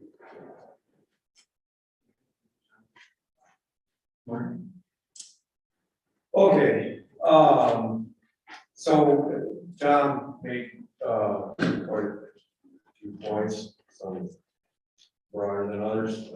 I respect what Joel said, but having had a business there for 10 years, the parking lot is used a lot. It always has been. It hasn't been for the last few years because there's been, stuff in the way. I'm not, before you get all, everybody, all ticked off and go, oh, look at, here comes the bad guy. I'm just trying to make points that it's, there's not the whole story out there. I appreciate everything that's been said. Mike's a great guy. Mike runs a great business. I think, part and parcel, there's a growth problem that I don't know how to solve for Mike. That's at the surface. I'll stand here and say, I'll tell everybody that the parking studies, we've had 4 of them. They're the biggest amount of B and then S that you can find. We don't have a parking problem in Boyne City. I'll say it again. So it's not about the parking problem. I've had this conversation with Mike. I've had it with a few people. My concern is the precedent. Okay, the COVID thing was one thing. And it's been great and it helped your business, and I didn't want to see your business fail at all. The Stig's Burger is my favorite thing. I love it. I've participated down there. I donated to the Saturday thing, a big chunk of money. I love that. So there was some things that were said that it's all true. Stig's, the staff, everybody down there, everybody's wonderful, but at the end of the day, we got to look at everything. And the main thing, so I have a few big concerns. The precedent aspect. So back to you, Tom. I have no problem going back to the drawing board, but the precedent is a big issue. The liquor aspect. So previous commissions. That's not pointing fingers at the 2 that are sitting here, but the previous commissions have not approved.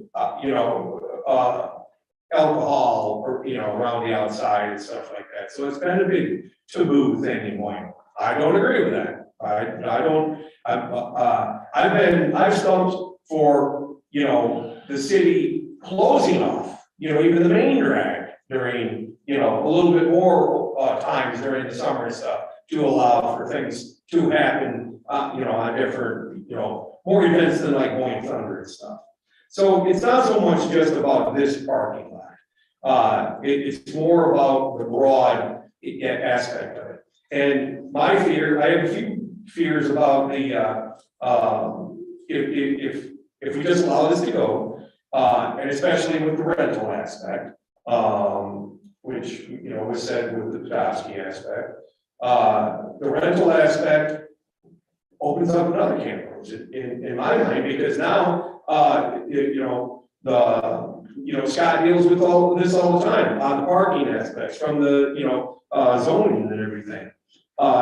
We get developers coming to town. They want to develop things, and then, you know, well, they can't do it the way they want because they don't have enough parking spots in front of everything. So now with, you know, we go, Mike, you're a great guy. We should do this. And then the next developer, you know, the guy that's doing country now, then goes, well, heck, well, I'll just buy the 3 spaces out in front of the building. I solved my parking problem, you know, done. So I think there's a lot more that has to go into it, is what I'm worried about. Again, the last couple of years have been great. Not great. Let me rephrase that. Clarify that, please, for the record. I clarified it. Thank you. Thank you. I didn't mean great. Thank you. Yeah. Everybody suffered.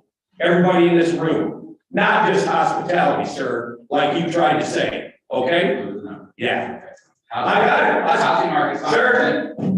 Please, we're not, if we're gonna get into that, someone. I just asked for correction on the record. No, please. Yeah, thank you. You're welcome. So, the, as far as what's being done there, and has been done there, again, there's been some great things that you've done, Mike, not disputing that. Moving forward, we need more discussion on it. I can't act on it tonight without talking to the attorneys. Because that's what I'm most worried about. In Petoskey, I'll give you the fact that they have, you know, the decks out in front of stuff. Here's the way I look at it. It was 6 years ago now, I think. There was a garage sale. I know it has nothing to do with business, but it does, if you hear me for a second. Down here on Pearl Street, right on the corner. Little old lady goes to the garage sale, buys something. She thinks she has her car in reverse. She's leaving. Kills the guy right there at the garage sale. Pins him right up against the house. Didn't have a reverse. Those are the things that, with putting stuff out on the street stuff, I want to know what our attorney says. So I'm not ready to move on this at all. If I had to move on it tonight, I gotta say no. When you started before the pandemic, you were set up with your outside seating. It was out in front. And then when the pandemic happened, you moved to the side, and I got that, and I respect that. But it's kind of grown, and it grew off of necessity. I understand that too. I just think we need to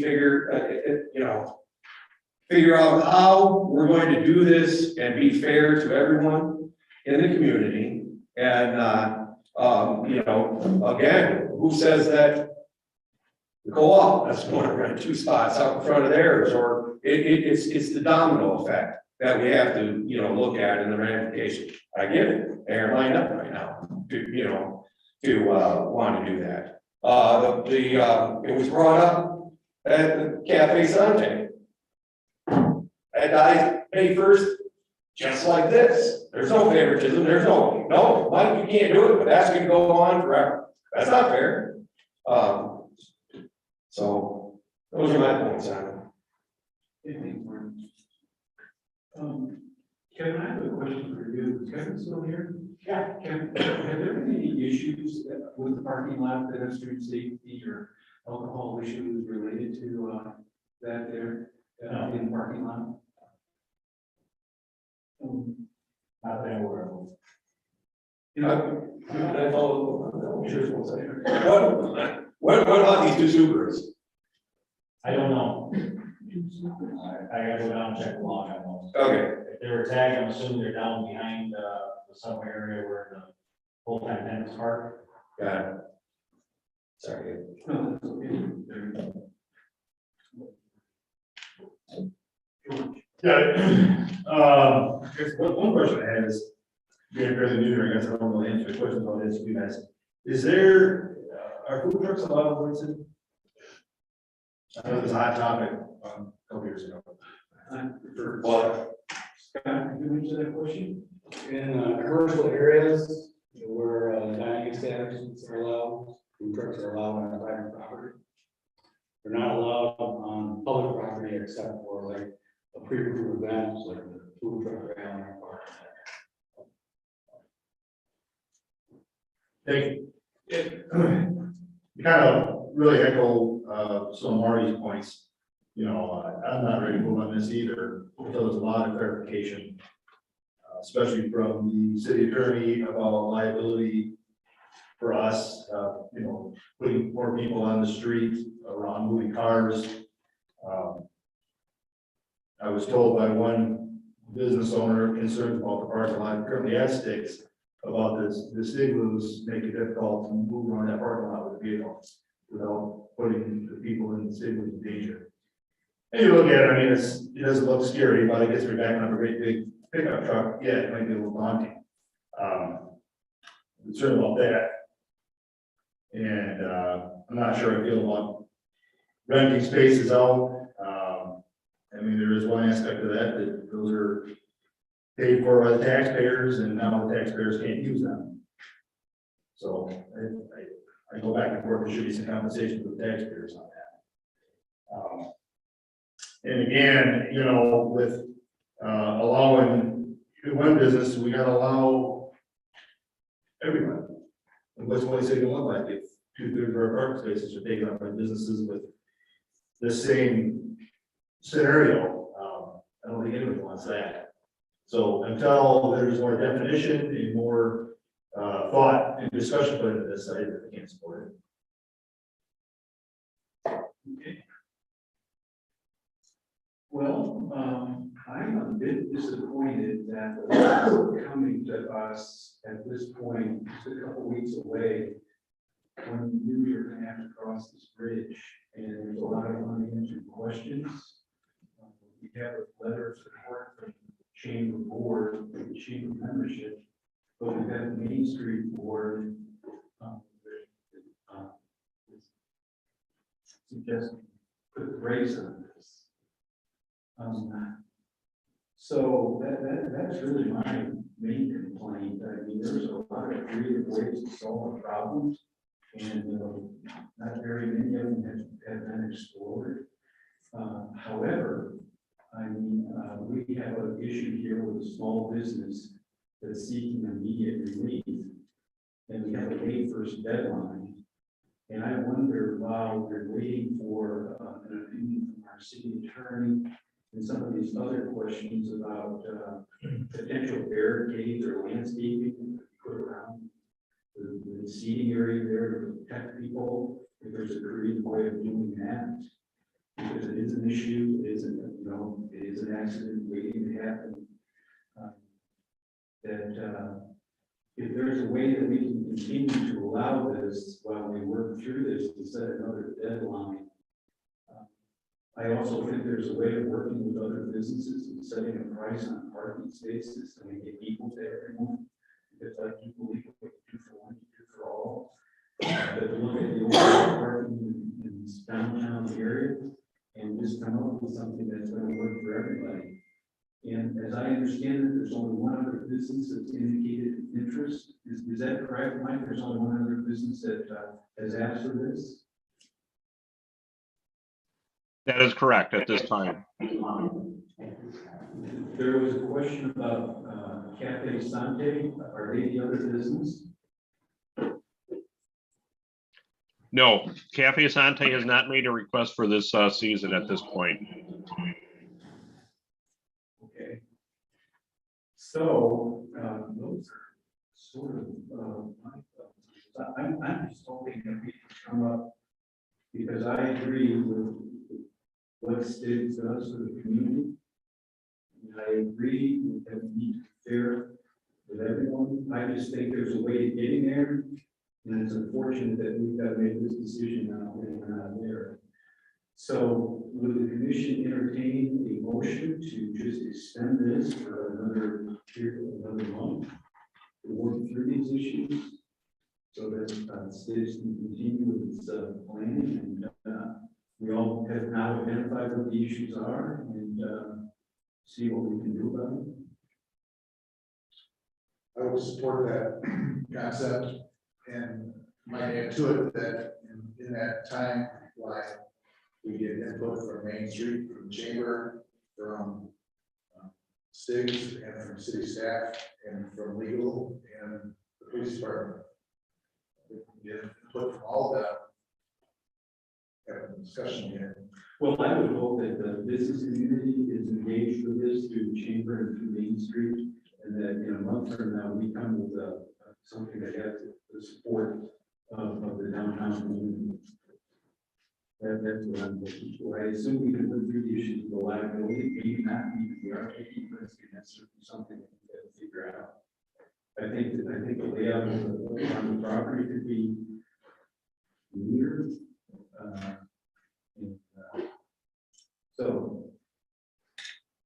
my other commissioners, would you support a extension on this, so we can work through these issues to make sure we're making the right decisions, trying to get answers to the questions that have been raised? Are we asking to extend it for another? I would say till June 1st. I think we should do that for everybody. Sure. Yeah. Does anybody know other businesses that are interested that we should reach out to? Who else is currently given? I think it's Sunrise Cafe had a couple spaces. Sunside, excuse me, for food trucks, Cafe Sante at the end. There was each hospitality business had an opportunity to reserve the parking, just for pickup of that. That came to an end. Anybody on staff help me if there's other businesses? You know, I think another thing that needs to be, which was a good point that was brought up, is how this parking is going to be used. I think you brought that up, Marty, that it's not going to be used as to fill some other requirement of the ordinance, but it's to be used for commercial business. That definition has to be. So, Mike, that would June 1st, put sand in the engine of the Stiggs brewery and kitchen and brewery. I mean, you're probably close to summer, but we can work with it. Do you understand the concerns that we're kind of talking about? Yeah. Do you see a solution maybe that we could be working on? Yes.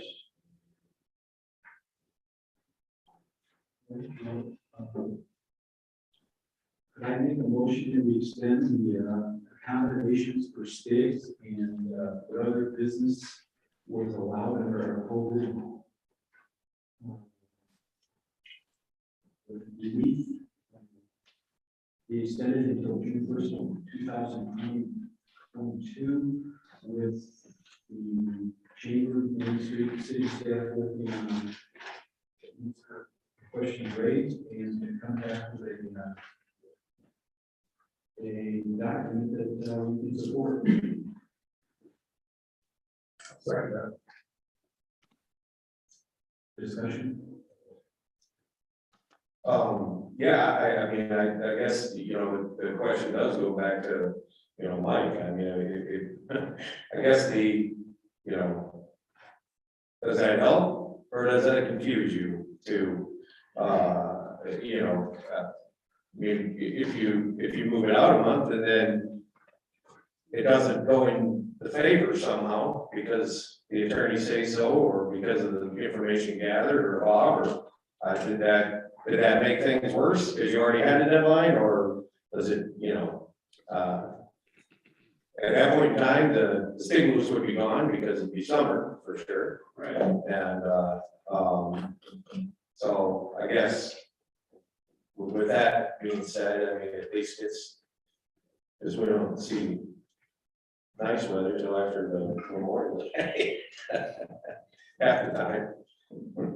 So, I don't want to confuse the issue, that's all I'm saying, I'm fine with that, you know, I just wanted to, we need to get the answers, and I don't want to make more problems for the point, that's why I'm asking the question. Well, you raise a good point. Are we comfortable going through the summer and revisiting it in September? With certain modifications, I think that protection in the parking lot is important. And absolutely, we have to be, there's a lot of ways of creating an area there for the protection of the people in the parking. I saw the opposite to an extent. I mean, I see the stigmas as the savior for Mike and his business in the wintertime a lot because of having a place for warmth. When they come. So summer, not so much. But how many picnic tables are in the parking lot in the summertime? Many, right? 8. How many? 8. 8. You see 10, 12 people. Not that many. 6. But again, in the beginning, before the pandemic, you had like four tables out there on the court. Not in the parking. We ran it in the parking lot. That was what I was saying. Not trying to argue. What about the cooker? I mean, we talked about cooker. Mr. Mayor suggested that this, instead of June 1st, is September 1st. Well, I'm just responding to Marty, are there things that we can do, because, it's an important item for this business to be successful, to be somewhere outside.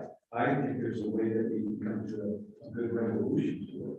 I don't think we're there tonight, because, there are questions. Our chamber says one thing, Main Street is saying something different.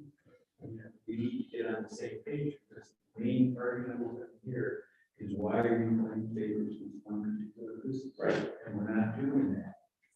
We're trying to make a vibrant community, this is important, as are many others downtown.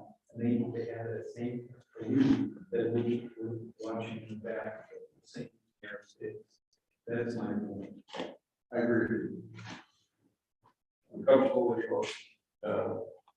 For a month, we got to hear from you. So is that the main issue, like liability, one of the main issues? This is one of the biggest ones. Yeah, absolutely. I mean, and then, we're liability and precedence. Where do we back ourselves into a corner? I don't want to do that. And maybe the landscaping of the parking area there for protection. The other side of the parking lot. So, okay, so we have a motion to extend this till June 1st, 2022, as it currently operates. We have a second. I'm making, okay, we're ready for a vote. Is there any other discussion? Roll call. Conklin. Aye. Rudy. Aye. Nehammer. Aye. Lassiter. Aye. Motion carries. Thank you.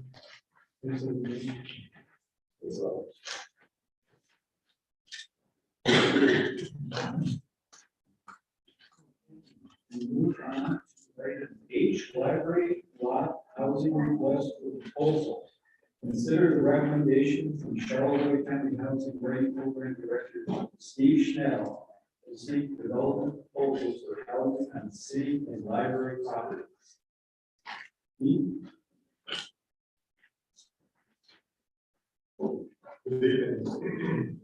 Steve Schnell, Charlotte County Housing Rate Program. Thank you for your time tonight. Mr. Mayor, would it be appropriate for you to invite Monica? Sure.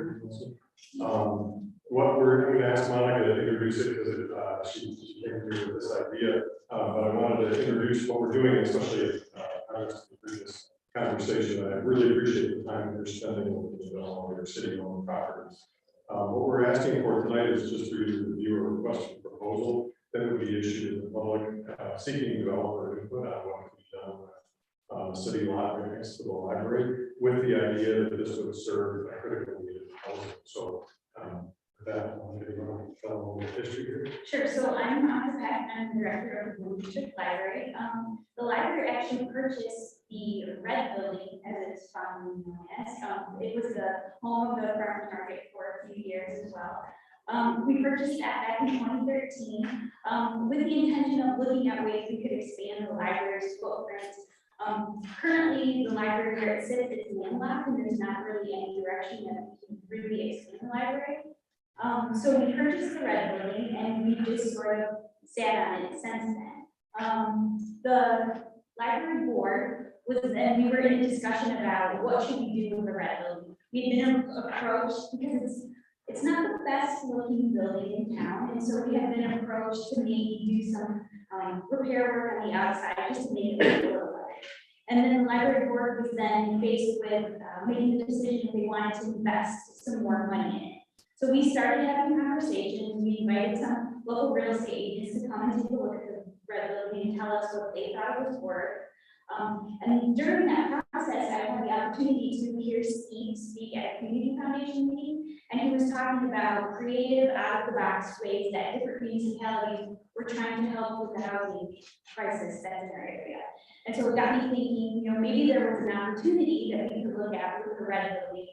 So I reached out to Steve, and Steve and I have been talking to various, stakeholders and different, looking, just exploring what our options could possibly be. And this was what we came up with as a next step, to put this RFP out there to the community, to different developers, to see what kind of ideas they could come up with and bring forward to the table. I'm pleased to say that the library board unanimously approved the putting this RFP out there this evening, so we're ready to go with all that. Thank you. And just a little background on RFP, a request for proposal is just that. You just ask people, developers essentially is who we would send this out to. But anybody can really respond to this and provide proposals and ideas to you as to what could be done. There's no obligation and never have to accept any of those proposals. It's really a way of saying this is not, it's not an uncommon thing for communities to do. If you have a big piece of property that you're interested in seeing something happen, you give some guidelines for how you'd like to see that property develop. And you go out there and you say, hey, who's interested in developing this? In this case, the way that the RFP is written is that you're saying that the price is negotiable. Perhaps it could be sold at a low cost or made at no cost in exchange for some provision of housing at some sort of market rate or below market rate that is being served right now. All of that is up for negotiation and discussion, and you're really just putting it out to see what kind of creative ideas can be come up with. Again, no obligation. The way the RFP is set up, the language in there is taken straight from community plans, such as the master plan, some of your downtown goals from your EDA plan, and some of your economic development statements that you made in the past. So it's language straight from what you've already stated as a community goal. We've had some conversations with Mike Kane and with Scott Pearson, just giving some background as to what the city has done with that lot, what kind of discussion has been in the past about that lot. Scott gave us an update on the parking studies that have been done in that area, just a little understanding of it does serve a parking purpose. So kind of weighing whether it would be worth it to try to offer housing, which is critical. So we're excited about this. I just mentioned it to a couple of developers.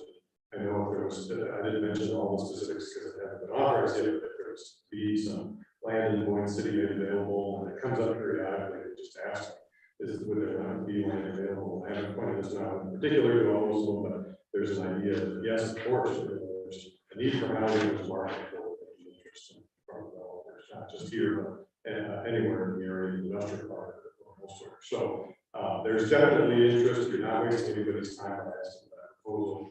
And I think it would serve their purpose to see those ideas come through. So, one thing that I also want to mention that the library board felt it was very important to make sure that this was affordable housing was considered in this RFP, as well as we're looking to get potentially a new community room or some way that we could expand the footprint of the library without actually expanding the footprint of the library. Any questions? Okay. Any questions before we I guess my question would be, so permission to work on a red building is not under our jurisdiction, that's under your library. Correct. Correct. And so you're talking, it's coming before us because, you know, expand on that. Sure, so we're hoping that we can make the property more attractive by combining the two. So they would be, there's potential for the land that the red building sits on as well as the parking lot. How do you see the proposals being evaluated? We just keep something at the library staff and the city's administration will review and then present to each board for the recommendation. I'd actually like to see, I think that the initial steps of library staff, city staff, but then maybe do a joint meeting with the library board. Yeah, I think the input from the city would be completely up to you. I think you have one planning commission and the Main Street board and some of those entities to review those applications. But I think these would be very public when they come in, and you're welcome to share them with any group that you would like. So I think it'd be a healthy process to ask. The other question that I had is after our first meeting with the short-term rental, there was a lot of comment about us not having a hotel in town and how that's impacting people buying short-term rental. What if somebody proposed a hotel for that property? Would that be something that would be considered, knowing that it was take pressure on possibly a short-term rental issue? You know, as far as I'm hammered, so I see this as a nail housing guy, so it's from a housing perspective. Economic development wise, that's another question, you know, whether that would be worthwhile. From a housing perspective, it may take a bit of light pressure off, but without regulations, you know, it's a different clientele too, I think. I mean, I know my travel preferences have changed now that the Airbnbs are available. They're in quiet places without a lot of kids running around. So you know, it's a different clientele. I think that there would be a minor positive impact on housing. I'm just curious about your parking thoughts again. How much, is there any idea how much parking lot we would have to see here to make this happen? It's not known for sure. There's a lot of proposals. We know that when the proposal comes in, and we fully expect that that's going to be like the first item of conversation. What's going to happen with the parking? One of the things that we talked about, like parcels to be developed, what could be done to ease some of the parking. I think the general consensus in the room was similar to what Commissioner Moody was talking about, is that we recognize that you know, there's a lot of people wanting to park downtown, but has parking been an issue yet, really?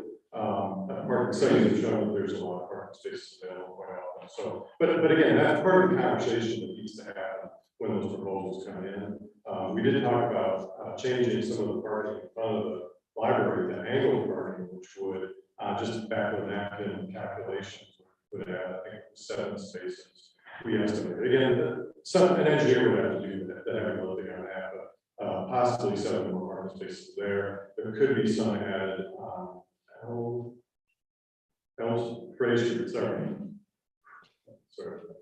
Ray Street could be some parking spaces there. So it's hard to say. I'm sure we'll get some of that as part of the Okay. Any comments or questions? Question, so you're talking about using the space where the red building is and using the space where the parking lot is? Yes. Jessica, is it possible for you to bring that up? So- I think we have an area. Where would like when I come to the library, the spaces are already filled up front, so I always park in the parking lot. Yeah. So, where would that go? yeah. Yeah, Where would they go? Especially if I'm cleaning house in there, I mean, where will they park? Yeah, that's part of the question. That's, like I said, that's the #1 topic of conversation I'm sure we'll have. That was the first thing we wanted to know too, so that's why we wanted to do more studies that were there, showing some of that there's quite frequently parking available in the surrounding streets here. So we'd be looking to that in the proposals as one of the requirements of showing how parking.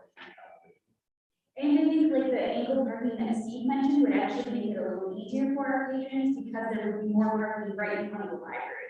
So then you wouldn't have to walk around in parking that side parking lot.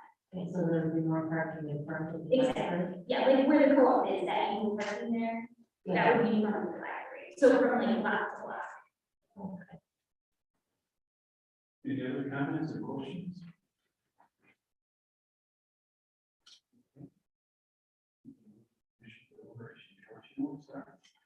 Right now, we're just asking to see if there's an interest. Yeah, that's what we're doing.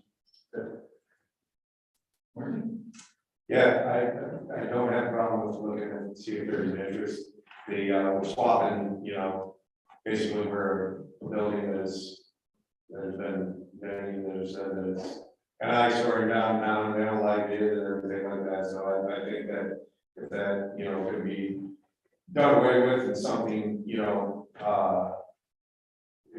done to improve that area, I would look at proposals to that effect. I think, what Monica's talking about is, because you basically be reconstructing from the library itself all the way up that parking lot and over where that building is, so you could cut that curve in, and I think that in and of itself would be a smart move for angle parking there. We used to have angle parking everywhere in town. I don't know why we did away with it, but that's neither here nor there.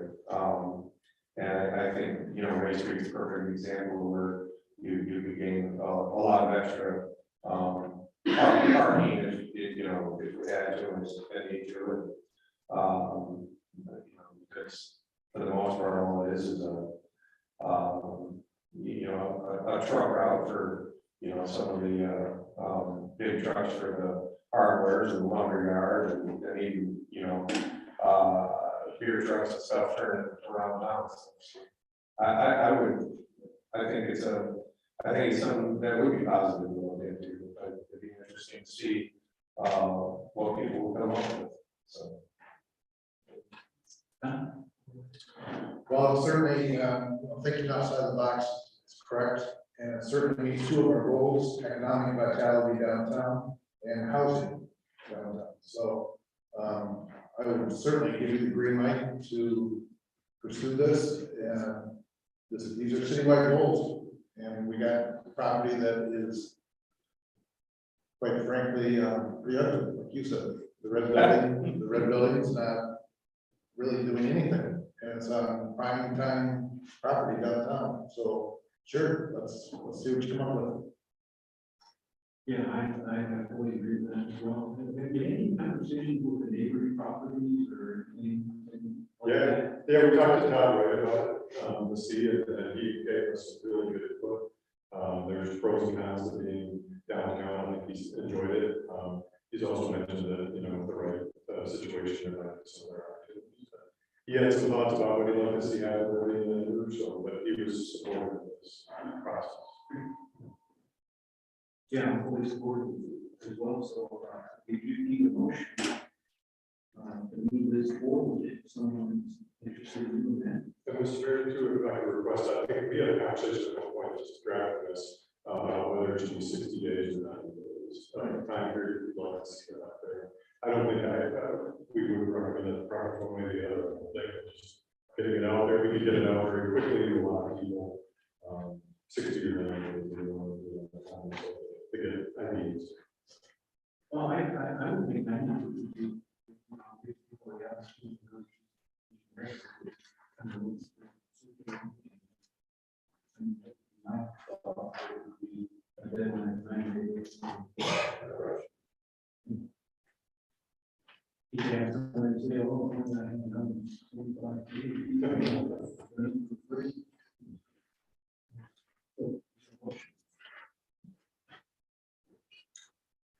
I'll make a motion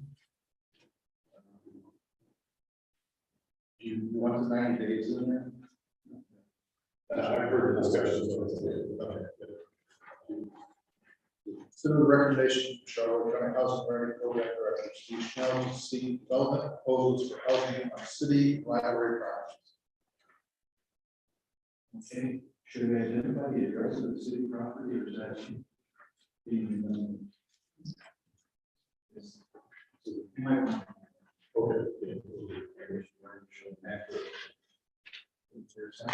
but is that enjoyed? Any further discussion? Just the roll call, please. Moody. Aye. Newhammer. Aye. Lassiter. Aye. Conklin. Aye. Motion carried. Thank you very much.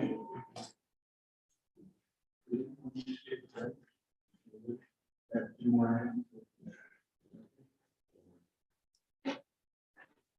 Under new business, item 5, section 3 policy, consider the recommendation from Jessica Bay from the Northern Lake Economic Alliance that the city adopt section 3 policy as presented to the Michigan Economic Development Corporation to provide economic opportunities for low and very low income persons. Mike?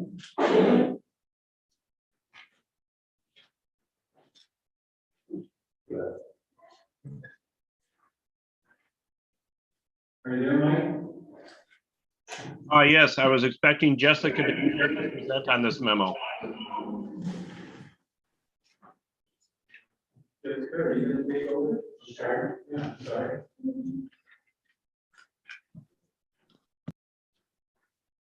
Oh, I'm sorry. Jessica. I didn't even see it there. That's okay. Oh, yeah. That's all right. Well, thank you. So yeah, Jessica Logan, Northern Lakes Economic Alliance.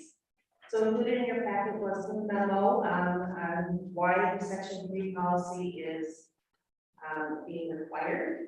So this came about due to the Boyne Mountain Expansion CDBG project. It's a community development block grant. It's about a 10-year-old project. So earlier, it was identified at a monitoring closeout session with our grant program manager through the state that the section 3 policy is necessary.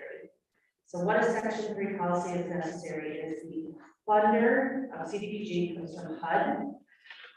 And that is the housing and urban development.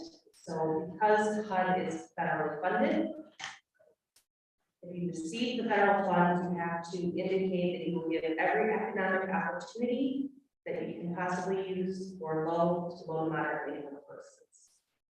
So section 3 policy says, yes, you receive them. Yes, you make every effort if it's a section 3 contract. So that's construction. It's a lot of the labor contracts. This project was a job creation, so Boyne Mountain had to take extra steps to make sure that the new hires met those thresholds. So this policy kind of meets the regulation. It's a sample straight from the NBC and from HUD that says, yes, you meet compliance. Any questions about the policy or why we need this? Maybe someone in the public, any questions? Any questions? I would assume this is just something we are required to do by the federal government. We receive federal money Yes. for the project. For Yep. the sewer line, going out our system. Correct, yep, so HUD told the MEC that your recipients have to do this. It is required to, so if the city does not adopt it by monitoring closeout, you will receive a finding. Basically, it has a negative impact on future CDBG or HUD grant opportunities. The city will get a letter saying, why did you do this? What will you do in the future? And then we will have to adopt this policy. By doing it now, prevent it. Has Boyne Mountain succeeded in reaching its expectation for this? Beyond, so they ended up hiring 102 over the course of the grant term. But it also ended 2 years ago, so I couldn't do that number as of today. You know, we had community development block grant money for much of the downtown improvements that we years ago. Lake Street had a CDBG grant, and there's been many. The NEDC and the CDBG staff have gone through a lot with the new director, like Messer. So they've gone through a lot of different processes, and Section 3 has become a very important, and you'll hear a lot more in federal and state grant programs to provide us opportunities. Section 3. All right. Any questions?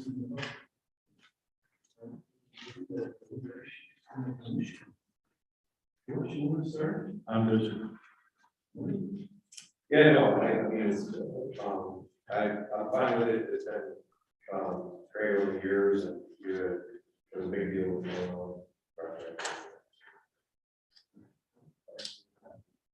Support. Yeah, I do. So we need a motion to approve,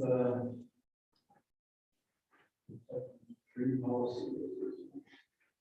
So, Is there a second? Yes. Okay, any further discussion? Jessica, roll call, please. Meehammer, Aye. Laster, Aye. Packer, Aye. Moody, motion carried. Thank you. Thank you. This will be here. There's a lot of questions that I have. Okay, move to item J, planning commission appointments. Take a look on this. The city of Boyne City Charter, section 2-257 reads, the city planning commission shall consist of 9 members who shall represent insofar as possible different professions or occupations. One of the 9 shall be a member of the city commission to be selected by resolution of the city to serve as a member ex officio.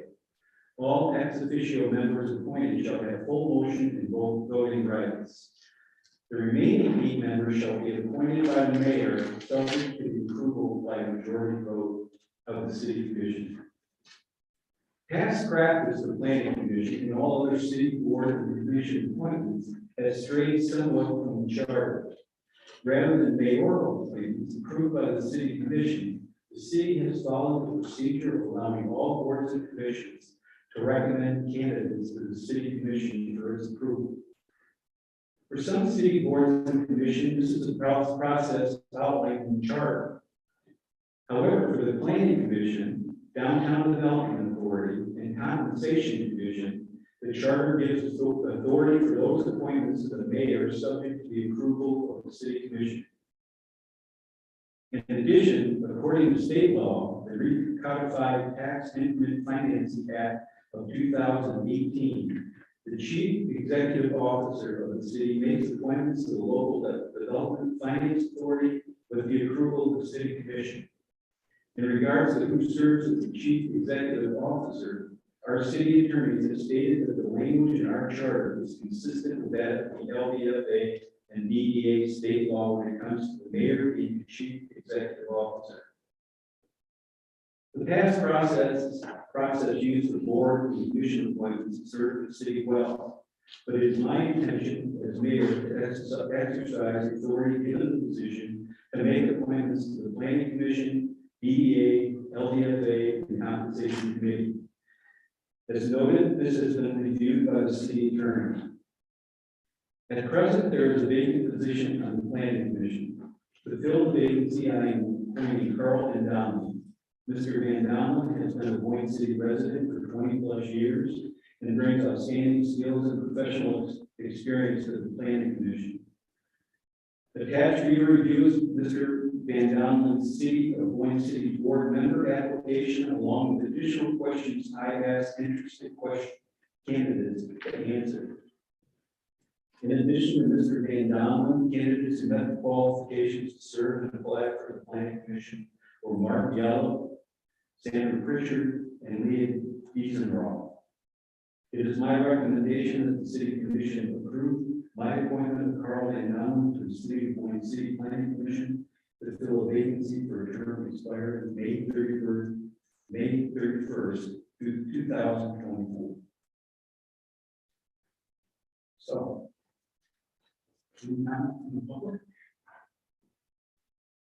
Mr. Van Dam was here. Oh, hi. Carl, is there anything you'd like to say? I'm so honored by the recommendation to become part of the planning commission. And we appreciate all of the support of the commission to be appointed for.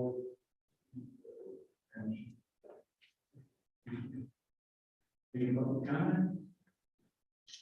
Okay, we can go to board deliberation. Marty, you want to start? Yeah, Carl's been active in a lot of different things and, appreciate, the interest in being on the planning commission. It's a big time commitment and, look forward to having you on board. Thank you.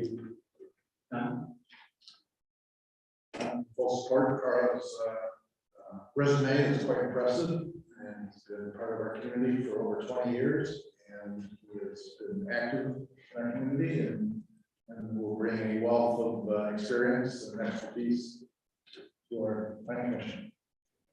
Thank you. I appreciate you being willing to volunteer so much of your time. Appreciate it. It's actually nice to know your name, but I've seen you around town for years, long time, but yeah, fine with your name. Thank you. Okay, I consider a motion to approve the recommendation of Carl Van Dam to the planning commission. So, is there a second? Any further discussion? Just a couple roll, please. Laster, Aye. Conlon, Aye. Moody, Aye. Nehammer, Aye. motion carried. Great, thank you. Good of the order. Is there anything, commissioners? Well, sure. One quick thing is, this time of year, when the snow's on, our city crew, the DPW, takes care of the trails, the paved trails heading Boyne Falls and heading to the state park. I know that Mike said that may not be our responsibility.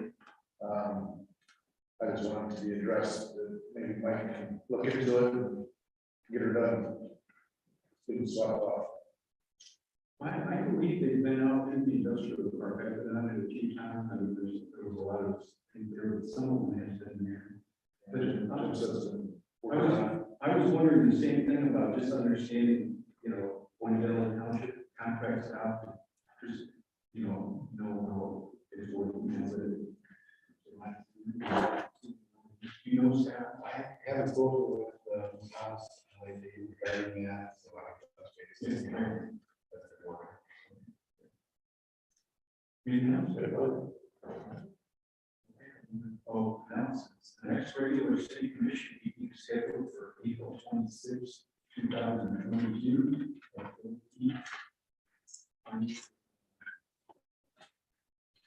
The motion for adjournment.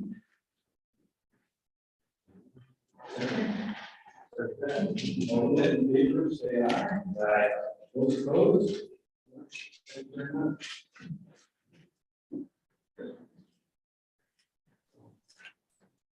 Great, everybody. Okay, Mike. It will, Mike.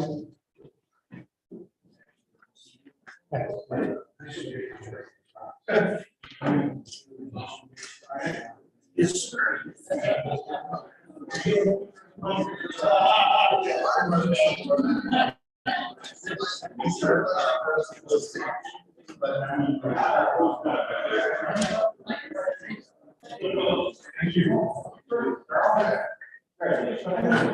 Like I told George, I was sure of the.